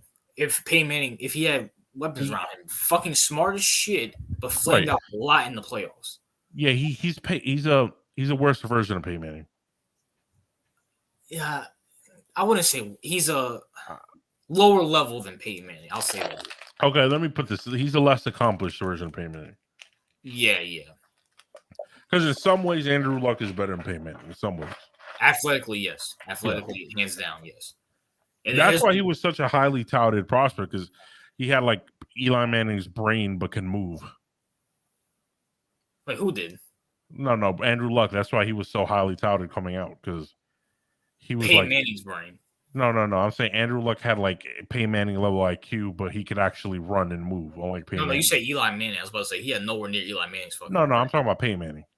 No, you said Eli Manning, so you probably just got Oh, the okay. Well, I meant Peyton Manning. yeah, Peyton Manning. But yeah, but Andrew Luck, sorry to your career. Fuck the Colts for what they did to you. But here's my fifth one. I know this one's gonna be very, very controversial. Drew Brees. Yeah, to some degree. To some Drew degree, Brees, yeah. listen, great quarterback. Not saying first ballot Hall of Famer, yes. When Drew Brees was with San Diego, when he was outside, he was not Drew Brees that we know now. I feel like Drew Brees benefited of A, going to Sean Payton, and B, playing in that dome. Because Okay. when Drew Brees, you look up his playoff record at home, away, he's Okay. 1-5. Anytime he has to play out in the cold or in a different stadium, he always loses. The only time he actually won the playoffs, and I give him credit for this, is when he beat those filthy, disgusting Eagles back in 2013 with Nick Foles and his bitch ass. So I give him credit for that. But other than that, like Drew Brees, if you can pressure him and get him in your environment, you can beat him. I mean, yeah, I feel like the media did hype him up a lot. Yeah. Because Well, until 2020. yeah, until 22. Yeah, I think he is overrated for what he contributed. Yeah, I'll give you that. He put up a lot of great numbers, but here's the thing though. Same thing with Peyton Manning in Indianapolis. Well, I don't want to make that comparison, but like these guys who play in these domes have a way bigger benefit than people like Aaron Rodgers and Tom Brady who put up all these big numbers and they play in -2 weather in Boston and fucking Wisconsin. Okay. Like you Yeah. know what I'm saying? Or nah, I wouldn't go that far, but Right. like it's just if you play in a dome, you have to take that somewhat in account, just somewhat, just a little bit. But once again, this is the same thing with fucking Breeze when he was in San Diego. And San Diego was not a cold place, but I mean he wasn't. He was considered a bust. Let's be for real. He was chosen over. Phillip Rivers was the next savior over him. I mean, Right. I and mean, yeah, I kind of agree with you on that one because, like, Drew Brees always received a lot of praise, and he did yes, choke a Aaron lot. Rodgers is better than Drew Brees. Yes, of course. Of course. Like, there's nothing that Drew Brees really does better than Aaron Rodgers at all. I think Drew Brees is more likable. I'll probably say that. I think he can galvanize the team better than Rodgers. Yeah, I think yeah, he's a his better leader than intangible, Rodgers. his leadership and his intangibles are better. Yeah, Yeah. I but from think like a he. skills perspective, I don't think so. I mean, the guy never won an MVP. Yeah, Like because he had to compete with people like Rodgers.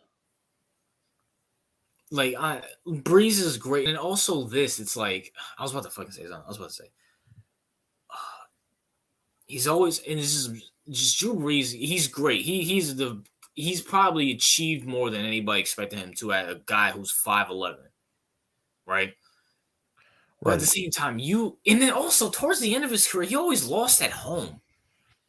I know people are gonna give me shit for this fucking Mac Ultra and all these other clowns. Fucking okay, I get it. That fucking call was horrible at the end of that fucking 2018 season. I get it. That was at least helmet to helmet. If you don't want to say it's PI, that was at least helmet to helmet. Okay. But Right. you get the fucking ball back in the beginning of the fucking overtime. A touchdown puts it away, and you fucking throwing interception.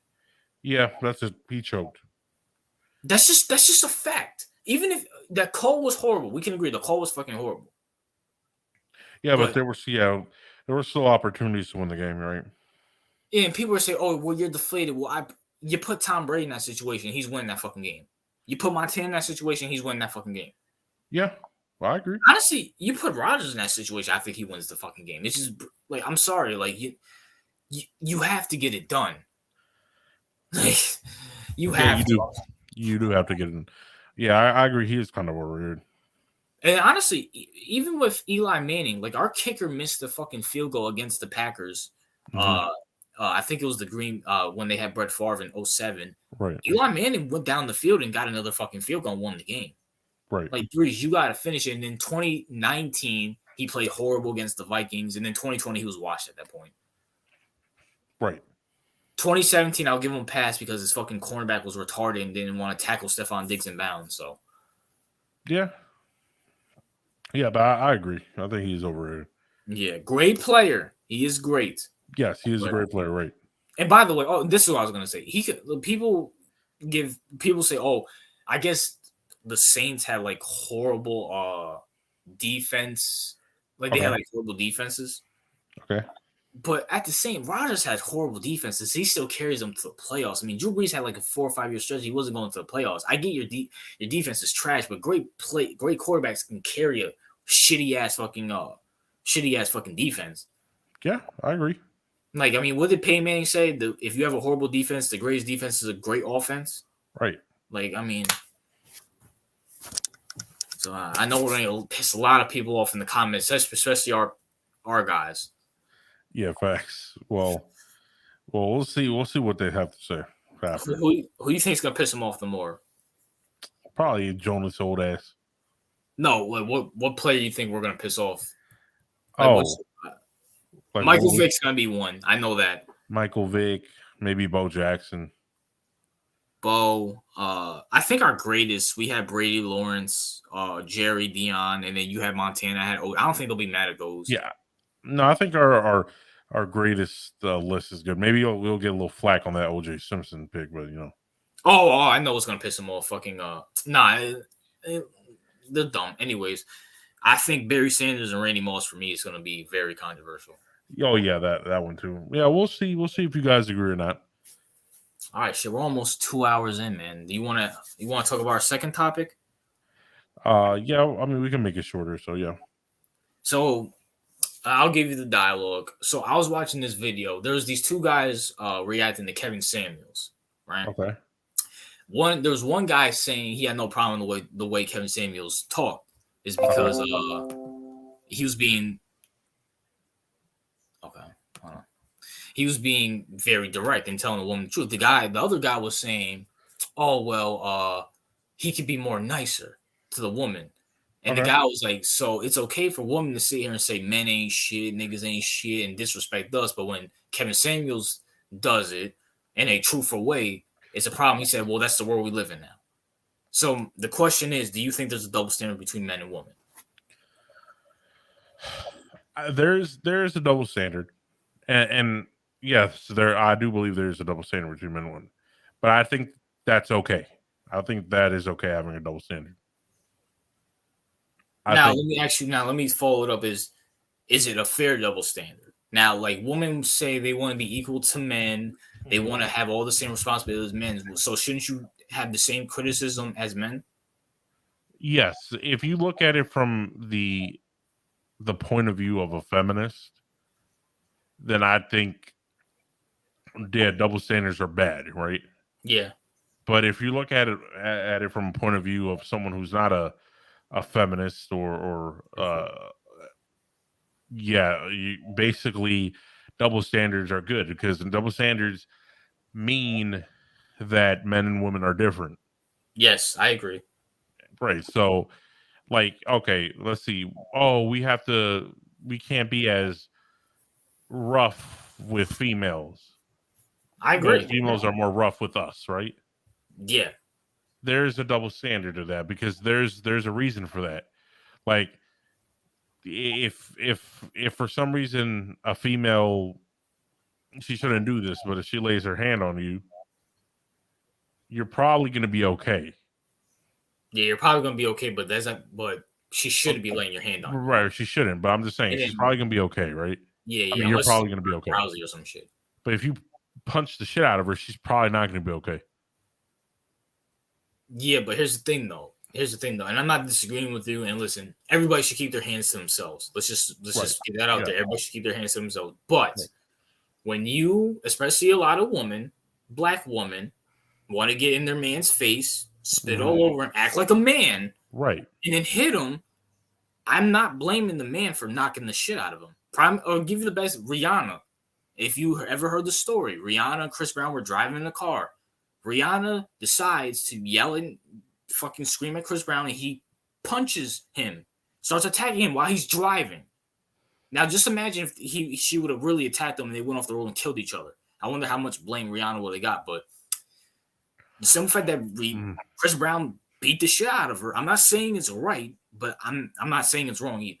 Like we have to since it's equal here, you have to place just as much responsibility on Rihanna than Chris Brown if Right. they're Here's the all thing. equal. No women should not obviously for obvious reasons shouldn't get in the face of a man or shouldn't be belligerent and arrogant. That shouldn't be her first thing to go because a lot of females, especially in minority communities, Black communities. Let's be for real. Come on, okay, black. black communities, feel the need to like be belligerent with men, right? Yeah, Get in their faces, scream at them, call them niggas in their face, Yeah. all this stuff, treat them like garbage, harass them, and I'm like, what do you expect? Like, I've seen videos, many videos. I remember one like last week that I wish I could share. Like, I saw many videos where there was this woman being so belligerent to this guy, and he put up with it for like a good like 10 minutes before he reacted. Yeah. And I'm like, that same, like, men won't give other men that courtesy. Yeah. Like, they won't tolerate 10 minutes of screaming and belligerent bullshit. And that's the thing. Like, men have a responsibility to restrain themselves from trying to beat women. That is a responsibility men have. Yes. Women should have a responsibility to not put themselves in a position where men have to even consider putting their hands on them. You know what, CEO? If you would have said that on ESPN, you would have got suspended. Yeah, yeah, I probably would have got fired. You know how I know that? Because guess who said the same exact thing you did and got suspended? Who? You remember, man. Remember when your boy Ray Rice slapped up his wife? Oh yeah, yeah. Didn't Stephen A. I Smith. feel like I know it's not Stephen A, but I feel like Stephen A wanted to say that at the moment, No, but he Stephen A. did. Smith said that. Oh, he said that. Okay, yeah, Remember, because people and bringing up Ray Rice. right, Listen, Ray Rice is wrong, but so is that woman. People don't talk about the fact that that woman was hitting him, right, spit on him, was being like Ray Rice was right. telling them to hit the elevator so they can go up in the hotel, Yeah. and she wasn't, and she spit on him Mhm. and then hit him, and then he hit her back, and then clearly she came at him, and clearly he hit her, which knocked her the fuck out. Yes. But that is a toxic relationship on both parties. They should both have equal blame. Correct. If we're all equal here. Yes. But Mhm. here's the thing though.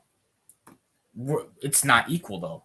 You can't sit here and say Ray Rice should have sat there and got spitted on and hit it on because that's a woman. No, she's equal to Ray Rice. Then all's fair, love and war.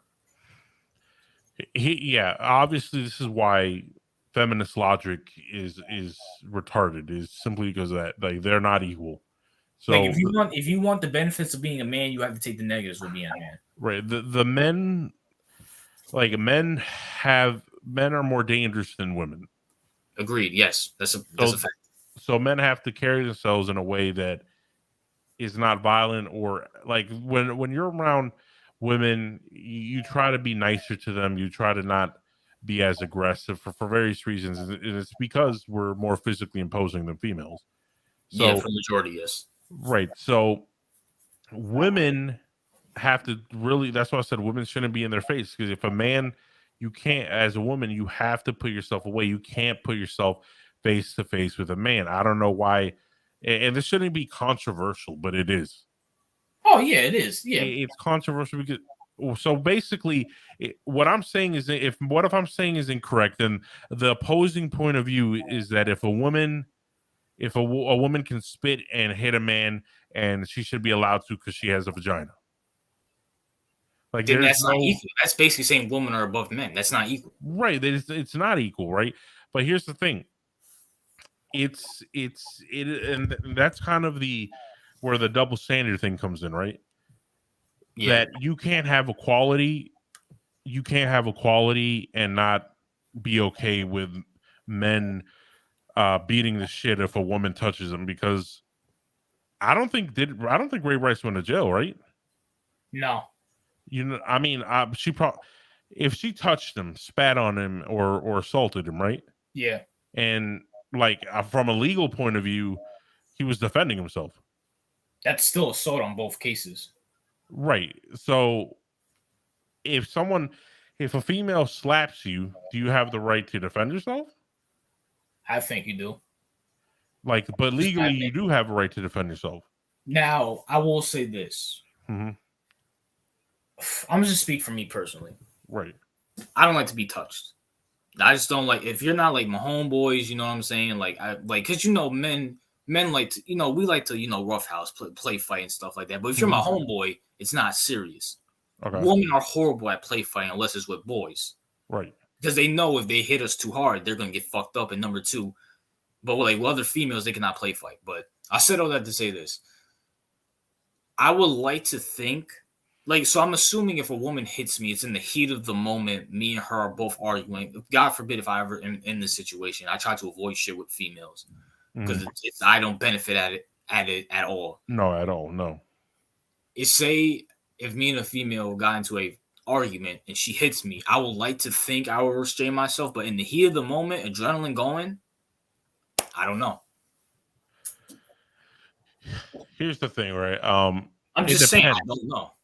I think it depends how much it hurts. I think I think that if you hurt a person, like if like a female punches a guy, right, Yeah. and that shit actually hurts, like you're gonna get mad and you're probably gonna want to retaliate. Now I will say this: say like she like hit me in like my chest or like my Mhm. stomach or something. I think I might push her. But if it's in the face, and especially because I wear glasses, even Yeah, if it hurts or not, like at that point, that's just disrespect. I'm sorry. I mean, here's the thing, right? If you can restrain her, that's probably the most ideal situation. But once again, CEO, we're talking about heat of the moment, adrenaline's going like logic is out the window. Right. This is what I'm saying. This is why I think men have a responsibility because first of all, men should try to function from an logical perspective, right? Yeah, They shouldn't. I know men are also emotional beings, right? They do yeah, feel emotion, so we do get mad and we do block out logic at times when we get angry. yes, But men have to think everything logically through. They can't, and and it's our responsibility to do so because listen, yeah, you pop her, she slaps you, you're really pissed because that shit hurts, and you pop her on her chin or punch her in the right eye.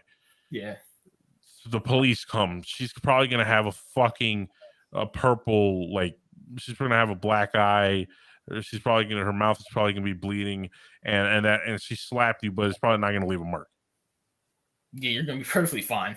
Yeah, you're gonna be fine, even though you were like the police are gonna come. They're gonna look at both of you and they're gonna take you to jail. Yeah, but you're gonna get the bigger penalty because this is the side we live in.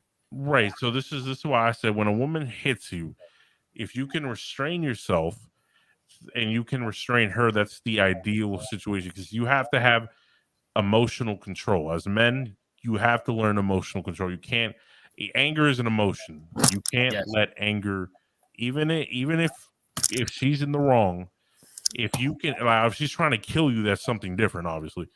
But yeah, if you can, if it's just a situation where she slaps you or punches you, that's unacceptable. By the way, that's why I'm pointing that out. You're yes, gonna very, have to cut off the relationship. That's yeah, unacceptable. Nobody should be laying your hands on you like that. So the female, obviously, you're gonna have to get rid of her.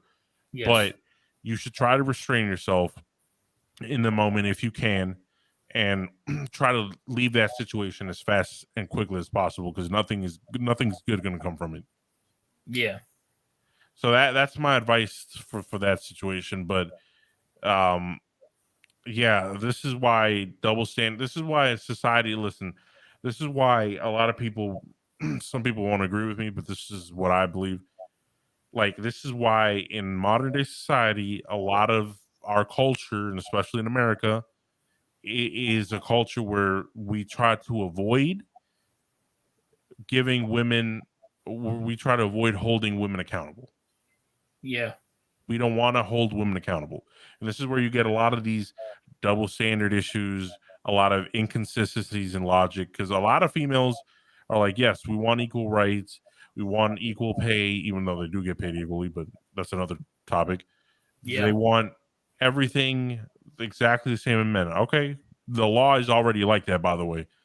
yeah, We're men and women are equal under the law. So, and if you look at case by case, women tend to get lesser sentences than men, by the way. yes, yes, So, from a systematic point of view, women are as equal as men in the United States, but they still perpetuate this myth that women are oppressed, that women don't aren't given enough opportunities, that men are abusive towards women all the time, and I'm like, that's not the case. That's It's not not. the case the majority of the time. Yeah, so this is where you get a lot of those inconsistencies because women don't want a lot of women in today's societies do not want to be held accountable.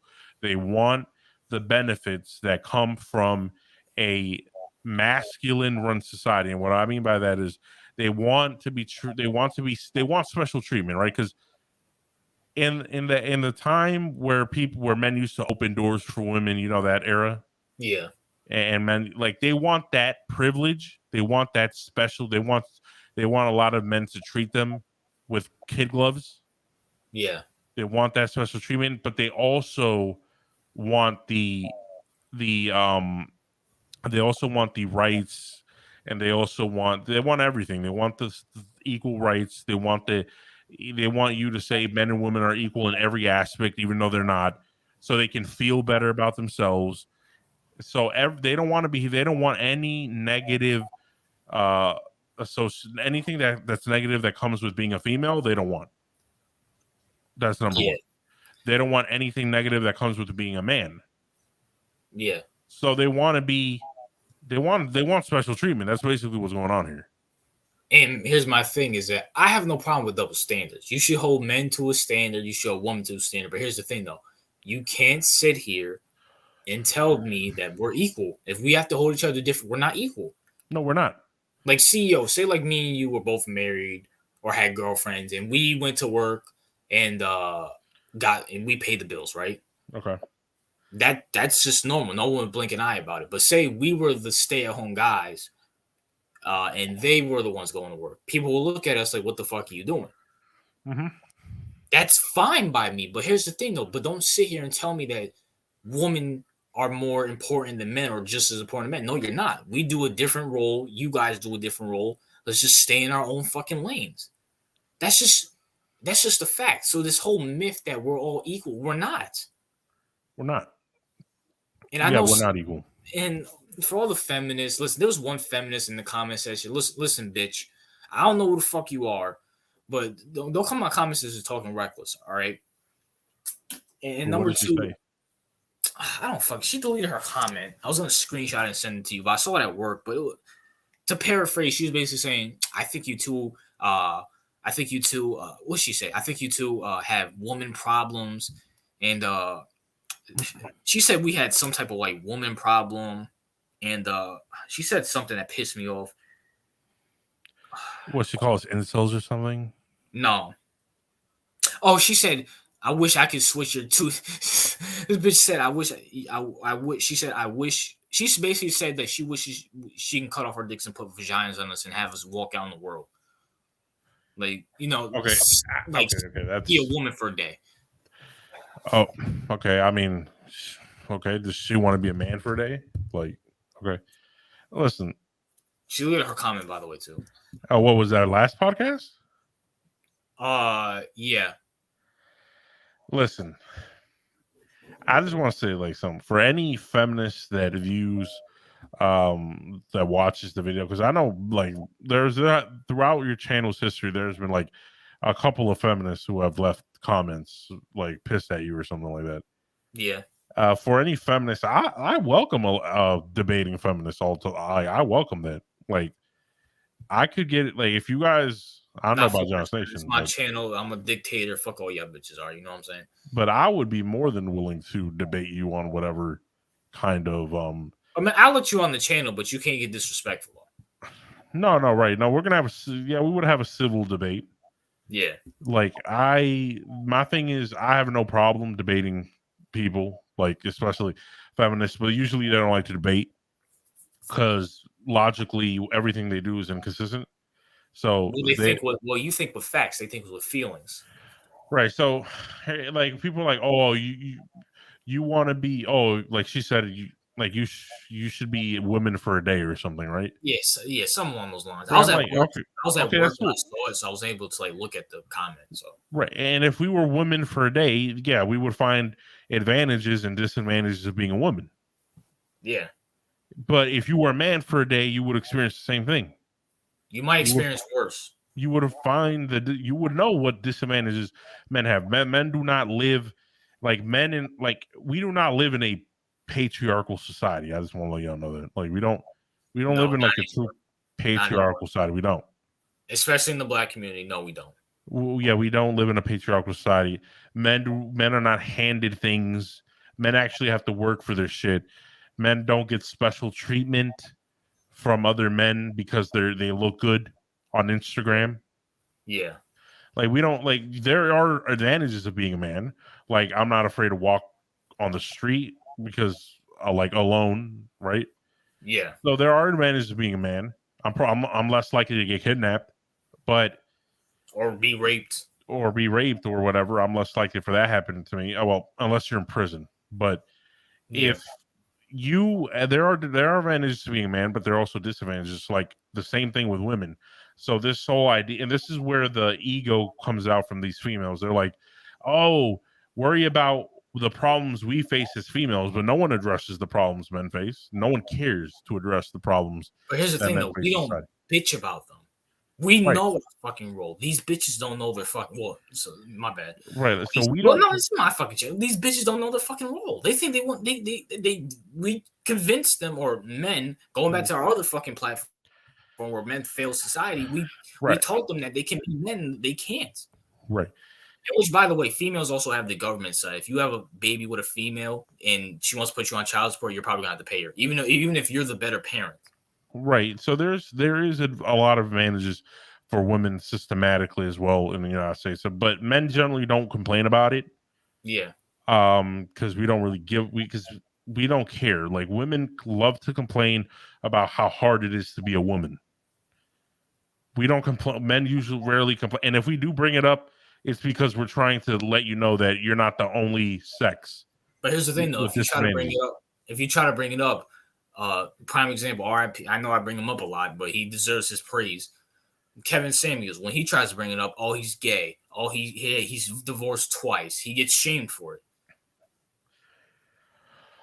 Right. I mean, there there's a lot of women who are like we what's it called? The term misogynist gets thrown around a lot, right? Yeah, Yeah, but we never throw around the word misandry, right? yeah. I think that's how you say it. We don't even say it enough. That's how I forgot how to properly pronounce it. Like there are a lot of like people women love to talk about how there are a lot of men that hate women. Yeah, Yeah, we never talk about the women that hate men because there are clearly a lot of them out there. I think there's more. Yeah, because as a society, it's okay for women to go out and say that a man ain't shit, that this blah de blah, that women don't need men, which is actually incorrect. Women do need men, by the way. Yes. So all this bullshit, right? If you want to live like a hermit and never like interact with another man, you can do so. We live in the United States. You can go. You're free to do that. But the vast majority of women know that they need a man. They know that men are needed in their life, and I think the same with men would say the same thing. Yeah. That it's a balancing act. Like men need women, women need men. Yeah. Facts. Like any person who says I don't need women, I don't need a man, you're probably bitter. You probably will end up living alone without children, or if you have children, they're probably going to hate you when they grow up. So like those people, you can do whatever you want, but your way of viewing the world is just incorrect. It's not the correct way to view the world. Yeah, and then also, by the way, is that what you just said something that I just wanted to hit on. But listen, we need to know our roles. Okay? I feel like a lot of women now are very depressed because they were told a false truth that Okay. they can be just like men. But if you look at women, specifically in the black community, back in the 30s, 40s, 50s, 60s, Hmm. they were a lot happier. And this is around the time during Jim Crow, Hmm. segregation, and shit like that. But they were a lot happier because they had a man there to do manly shit, to go out and work, to deal Hmm. with that shit. Right. They took care of the house, took care of the kids in way better shape, but they love being with their man. Now, a lot of black women are fucking depressed, bitter. But when you look at society now, they can do whatever the fuck they want. Mm-hmm. But when it was a more traditional role where the man did the man thing, the woman did the woman thing, the woman was more happier. But now we're in its all equal playing field. The woman is more depressed and hates men even more. For the most part, women who behave masculine are miserable inside for the most part. Yes, exactly. Women have the vast majority of women who I've seen who embrace femininity are very happy people. Yes. Yeah, so every manly female that I've ever seen in my life has been bitter as shit. Like this Megan is Rapinoe is a prime example. right. Like everyone I see of them always has a frumpy ass face. They always have bad attitude. Megan They always treat people Rapinoe, like pieces of Candace shit. Parker. Right. Uh, They just treat people horribly. Like I come across these people all the time. And yeah. like Oh, if Virginia. you majority of people have and they don't say anything because oh we're supposed to no women who act in a masculine manner are not happy and that is a fact and there's a reason for that.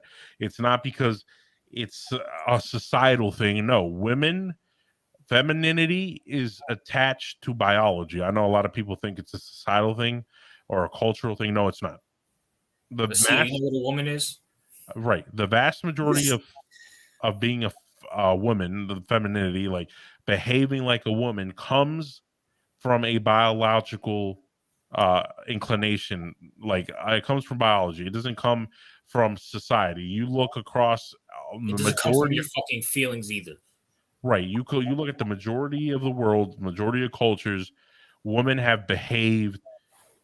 Women throughout history have usually behaved in a feminine way, and that's because there's a biological tie to that. It's not because because societies are the same or because we're all patriarchal. Even though there's a reason a lot of societies were patriarchal, right? There's a reason for that.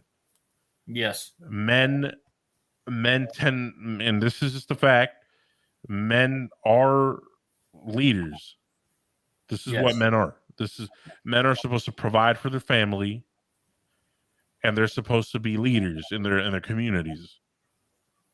This is a natural role for men. This is why you look at this is for the vast majority of homo sapiens, which is humans, the vast majority of animals, mammals. You look at a lot of mammals. You look at the wolf. The leader of the pack is a man. It's not a woman for the Yes. most part. You look at a lion, pride. The male is the leader. It's not the lioness. Yes. Even though she hunts and stuff, it's the Where man. she hunts, She provides for the man. she's an integral part of the pride, but she's not the leader. She refers to the male lion. That's just a fact. Right, and this is you see this across a host of mammal species, and there's a reason for that. Gorillas are usually the same thing. It's because men are natural born leaders. This is their role. This is Yes. their role. This is what biology. If you believe in God, this is what God Which has I do. created. Which I And do. if you don't believe in God, this is purely biological. Yeah. From But whatever standpoint you look at it, it comes from nature. Men are natural born leaders. This is can I what they're meant to do. can I say something Yeah, controversial? yeah, go ahead. Why am I asking? Yeah, why are you asking? Yeah. Just say it. Women cannot run societies. I'm sorry, you can't. Okay. People are gonna get mad at me for saying that, but Yeah. but it's just a proven fact. See, here's the thing. See, I have a little sister. Well, we're not actually related, but I've known her since like 2012, so I consider her like my little sister. But Oh, wait, on the side note, are you the first child? no, I'm the youngest. I have two older sisters. Oh, okay. All right, go ahead. But here's the thing, though, and just not on a personal level. If I wasn't here, God rest my father's soul. But if I wasn't here, my sisters would not be talking to each other. Like I'm not gonna get into the, but some of the fights I had to break up. Thank God I was born. I'm just gonna say that because I'm the man here. Even though they're older than me, I'm clearly the logical one here. But just from a standpoint of this, going back to my society thing, this is only an America thing. Like me and my little sister, one of my best friends that I had since I was 12, 13 years old. Mm-hmm. Me and her were arguing, and I said, "There's no society run by women." She said, "There probably is out there. We just don't know about." I said, "No, there's not." She says, "How do you know?" I said, "Number one, if you show me a society that's run by women, I'm gonna show you a broken society. Women are not leaders. That's just a fact. They're not leaders of men. Number two, this is an America thing where you guys say you're equal. You go to Russia, you go to fucking China, you go to one of these other countries talking about you're equal, you'll be strapped to an electric chair quick, fast, in a hurry. You go to Africa and talk about you're equal to all these fucking tribal kings and stuff, you'll be on a fucking tree, hanged quick, fast, in a hurry. They don't play that shit. And I said all that to say this: if Putin or the Chinese leader, whoever leader, found out there's a society won by a woman, they're licking their lips. We're taking over that fucking country. I Mm-hmm. don't give a fuck. And here, what's the one thing women say against men? If women ran societies, we don't like war. Well, that's the problem. Men don't like war, but we know we have to go to war because we have to conquer. That's just a fact. We have to conquer. Mm-hmm. If you have a society run by women, Putin's gonna go up there and say, "I'm coming to war at you, and there's nothing you're gonna fucking do about it." Well, if it's run by women, they don't like war. What are they gonna do? I mean, there. I Am I right mean, or shit. wrong? Listen, Hillary Clinton loves to bomb shit, so it's But more. but It's here's the thing though, she lost though. And number two, Hillary's not running. Anybody no, can no. take. I'm talking about when she was, I think Secretary of State. She loves. She's a war hawk, right? So I do think women can be war hawks, but Not I the think majority. Number one, no. Hillary, whatever she did, it was not. It was by Bill Clinton. Number two, that's not the majority though. That's just a fact. It's not the no, majority. that's not the majority of women. I don't think it's. I'm just saying that there are exceptions. Like there But are. you can't live off of exceptions. No, I know, but I'm just saying like Hillary Clinton was definitely a war hawk. But Okay, that's one out of the 7 billion of women on this earth. right now, I'm not saying she would be an effective leader, right? Oh, But I do think that's my point though. She wouldn't if she was running this country. Oh my god. no, she would be a horrible president. So I don't think that. I'm just saying there are. Listen, here's the thing. Or matter of There fact, are before you go, if Hillary Clinton's a prime example, she would over abuse war. Men don't over abuse war. We go to war when it's necessary or when we want to conquer something. Women will probably over abuse war, and that's a listen. bad thing. Do I think that men, like a lot of men in like power or whatever, do they make a lot of mistakes? Yes, of course. Yes, of Right, they course. make a shit ton of mistakes, and a lot of people. There's this assumption sometimes that a woman can run a society better, or oh, if that was a woman, this shit wouldn't happen. I'm not. I don't listen. I don't believe that's the case No, it's not. because I do believe that this is what's going to happen, right? If a woman, there's going to be this stereotype. A woman that goes into a presidential office, right? Yeah. She's going to want to, especially in the United States, she's going to want to break that stereotype that women aren't tough. So what's going to happen? This is like the short man syndrome. She's going to try to overcompensate by just bombing the shit out of like random, like bombing Syria or some shit, like starting fucking wars in fucking Somalia. Like she's gonna want to prove that she's badass, and this is kind of the whole Hillary Clinton thing, right? Like, oh, women are tough. Like, oh, I can send a lot of men to go die overseas. Like, this is the thing, right? I think that if a woman like Hillary Clinton or some other woman entered office, it would be short man syndrome. She would try to overcompensate for the fact that she's a woman because a lot of people have the opinion, like yourself, she's going to try to break that narrative and actually be even more war hawkish than she has to be. Like a man doesn't need to do that because he doesn't have to prove anything. Yeah. Plus, he has better logic than a woman. Like here's the thing. Now, when it comes to listen, women, there are societies that are run by women, right? There are. It's not. Like there are no, I'm like I've done research on this before. There's like 6 of them, right? There's 6 women-run society. I would love to see how the economy and that shit Right. works. Those 6 societies, run by women are usually tribal people, right?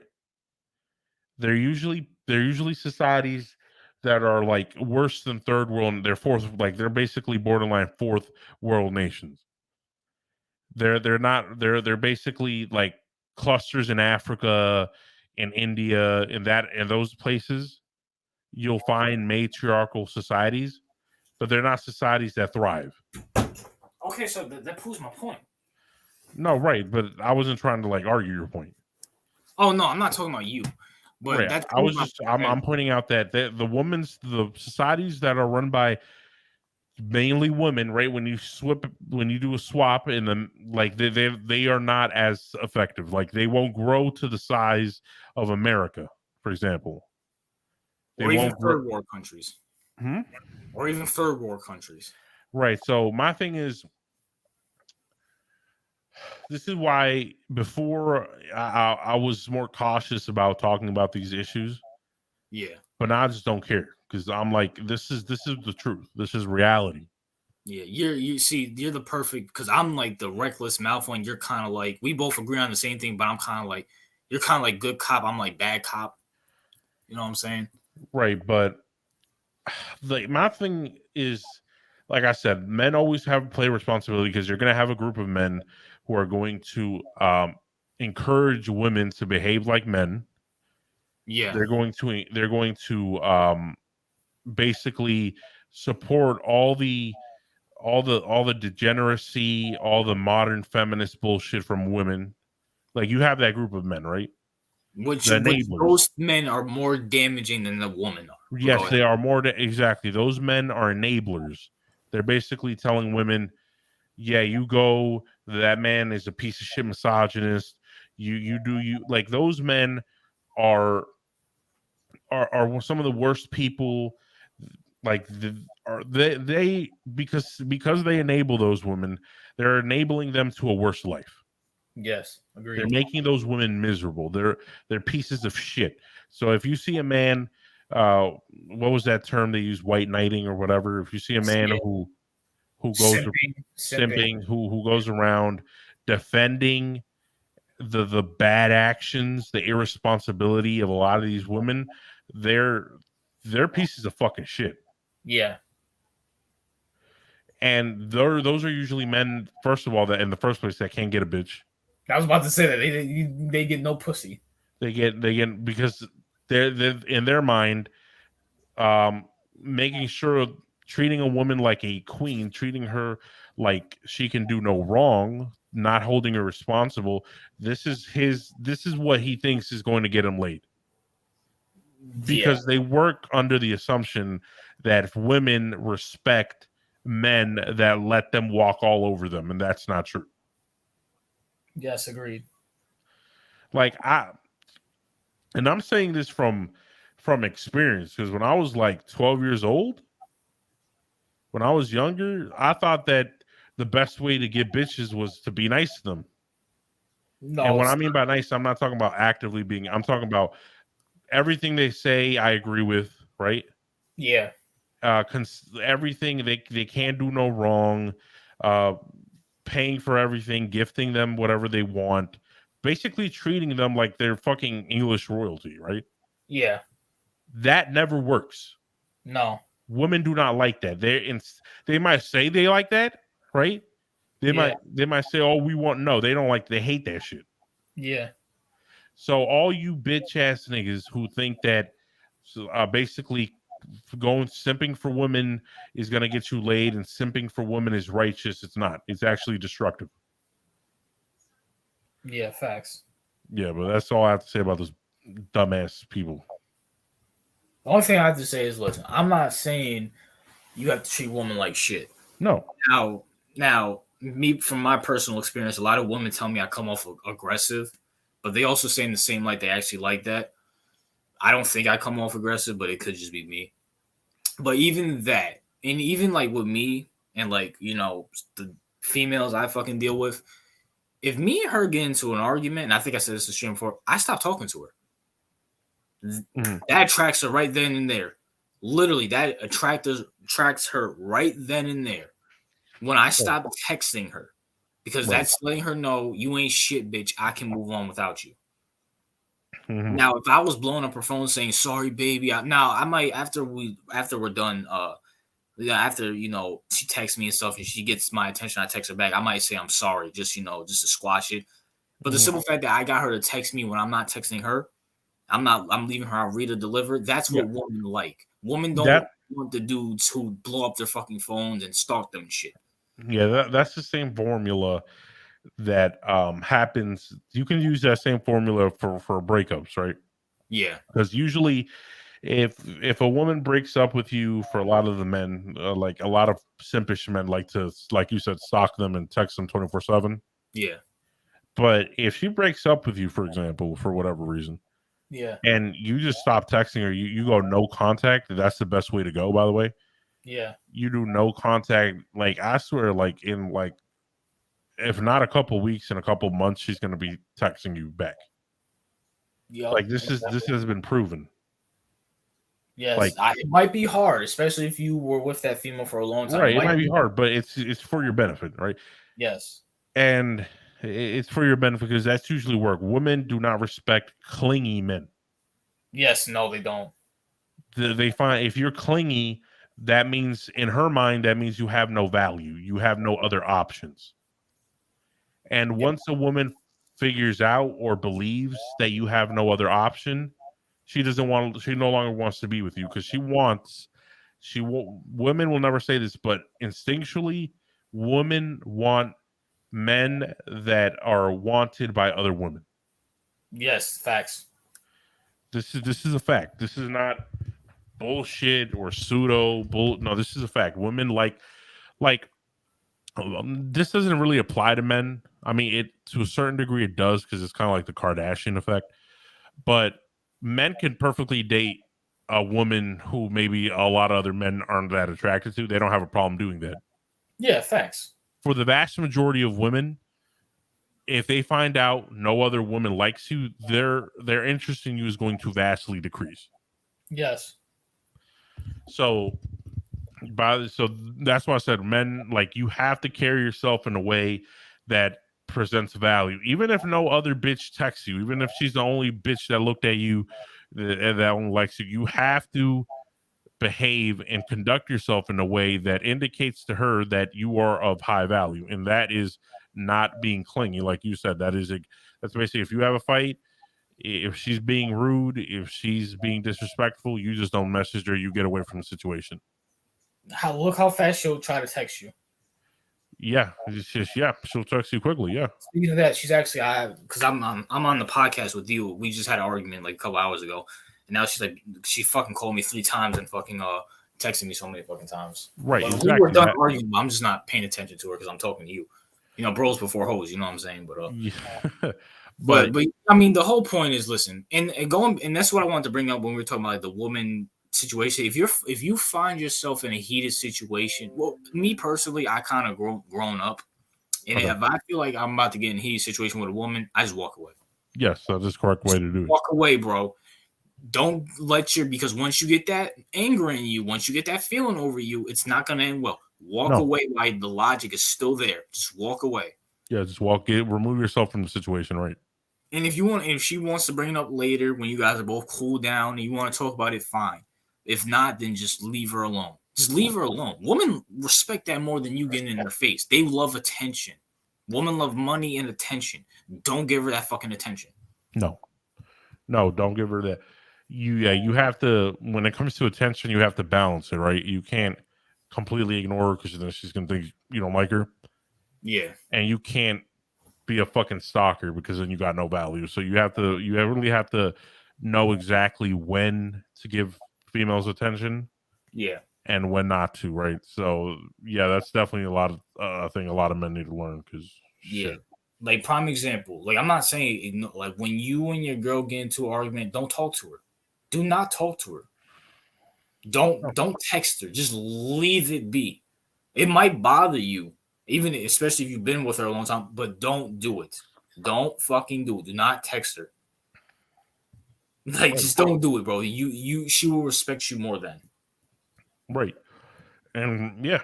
and the females who might listen to this and disagree, it's because You're uh, lying. you're You're lying, lying. right?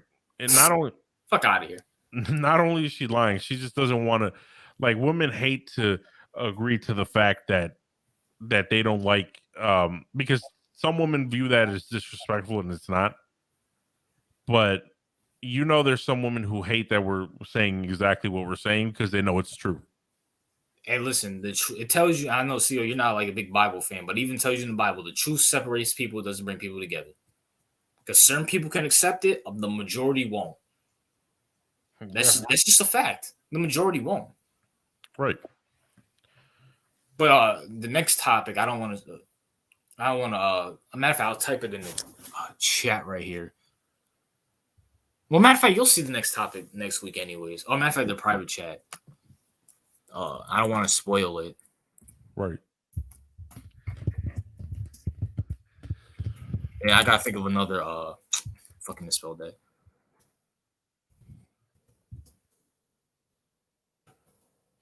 So that's gonna be that's gonna be like our societal topic next week. So let me see. All right, yeah, that's fine. And then I just gotta think of another, unless you want to think of a sports one. Yeah, I don't have to think about it. Yeah, if you have one, I'll probably, I'm good at thinking of one. So if you probably have one, then I'll probably use it. How's the topics? Just a review. We've done this show 3 times. How you like the topics? Yeah, they're good. I like them. What was that? The first 2 topics on the first one was, what was it? What was the sports one? Oh, well, you start watching the NFL. I remember that. I feel like that was a good conversation. And then the second one is, can you run a society with feelings over facts? I think that was a good topic. Yeah, it was a good topic. And then the week after, you had the ear infection, so we didn't do anything there. Right. Last Saturday, by the way, this is on, me and CEO record Saturday night, and then it's posted. And by the way, if you guys make it, this is not a live stream. I'm recording this, and then I render it to YouTube because it's a podcast. So it's like a video. But then last week, we talked about Hall of Fame. I think that was a good topic. And then, why men's fail society. And then this week, I think the sports topic was fucking phenomenal with the fucking greatest, overrated, underrated. And then this topic was pretty good. Oh yeah, and by the way, when you do the videos, right, you should probably put the topics in the video title. I put them in the description. Yeah, actually, I mean, for SEO, for people to view your shit, it's better that you put them in the title. Yeah, I'll definitely do that. Before I render them, that's when I put the hashtags and stuff like that. So I'll definitely do that. Yeah, because that helps people identify what you're going to be talking about in the podcast. Actually, I might have to do that for our other last podcast. Actually, did pretty good. Well, at least for my channel. Right. So our last one did 77 reviews, 6 likes, 13 comments, and then 72 reviews for our first one, 6 likes and 7 comments. So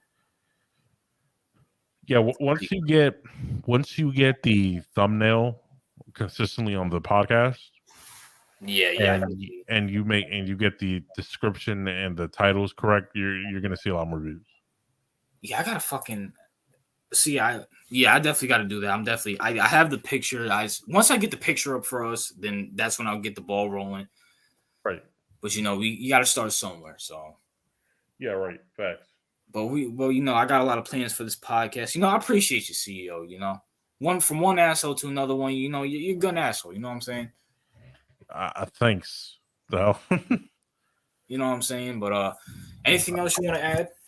No, I think we're good. All right. Well, that's the end of this. I'm about to end this. Went over 2:30. So right.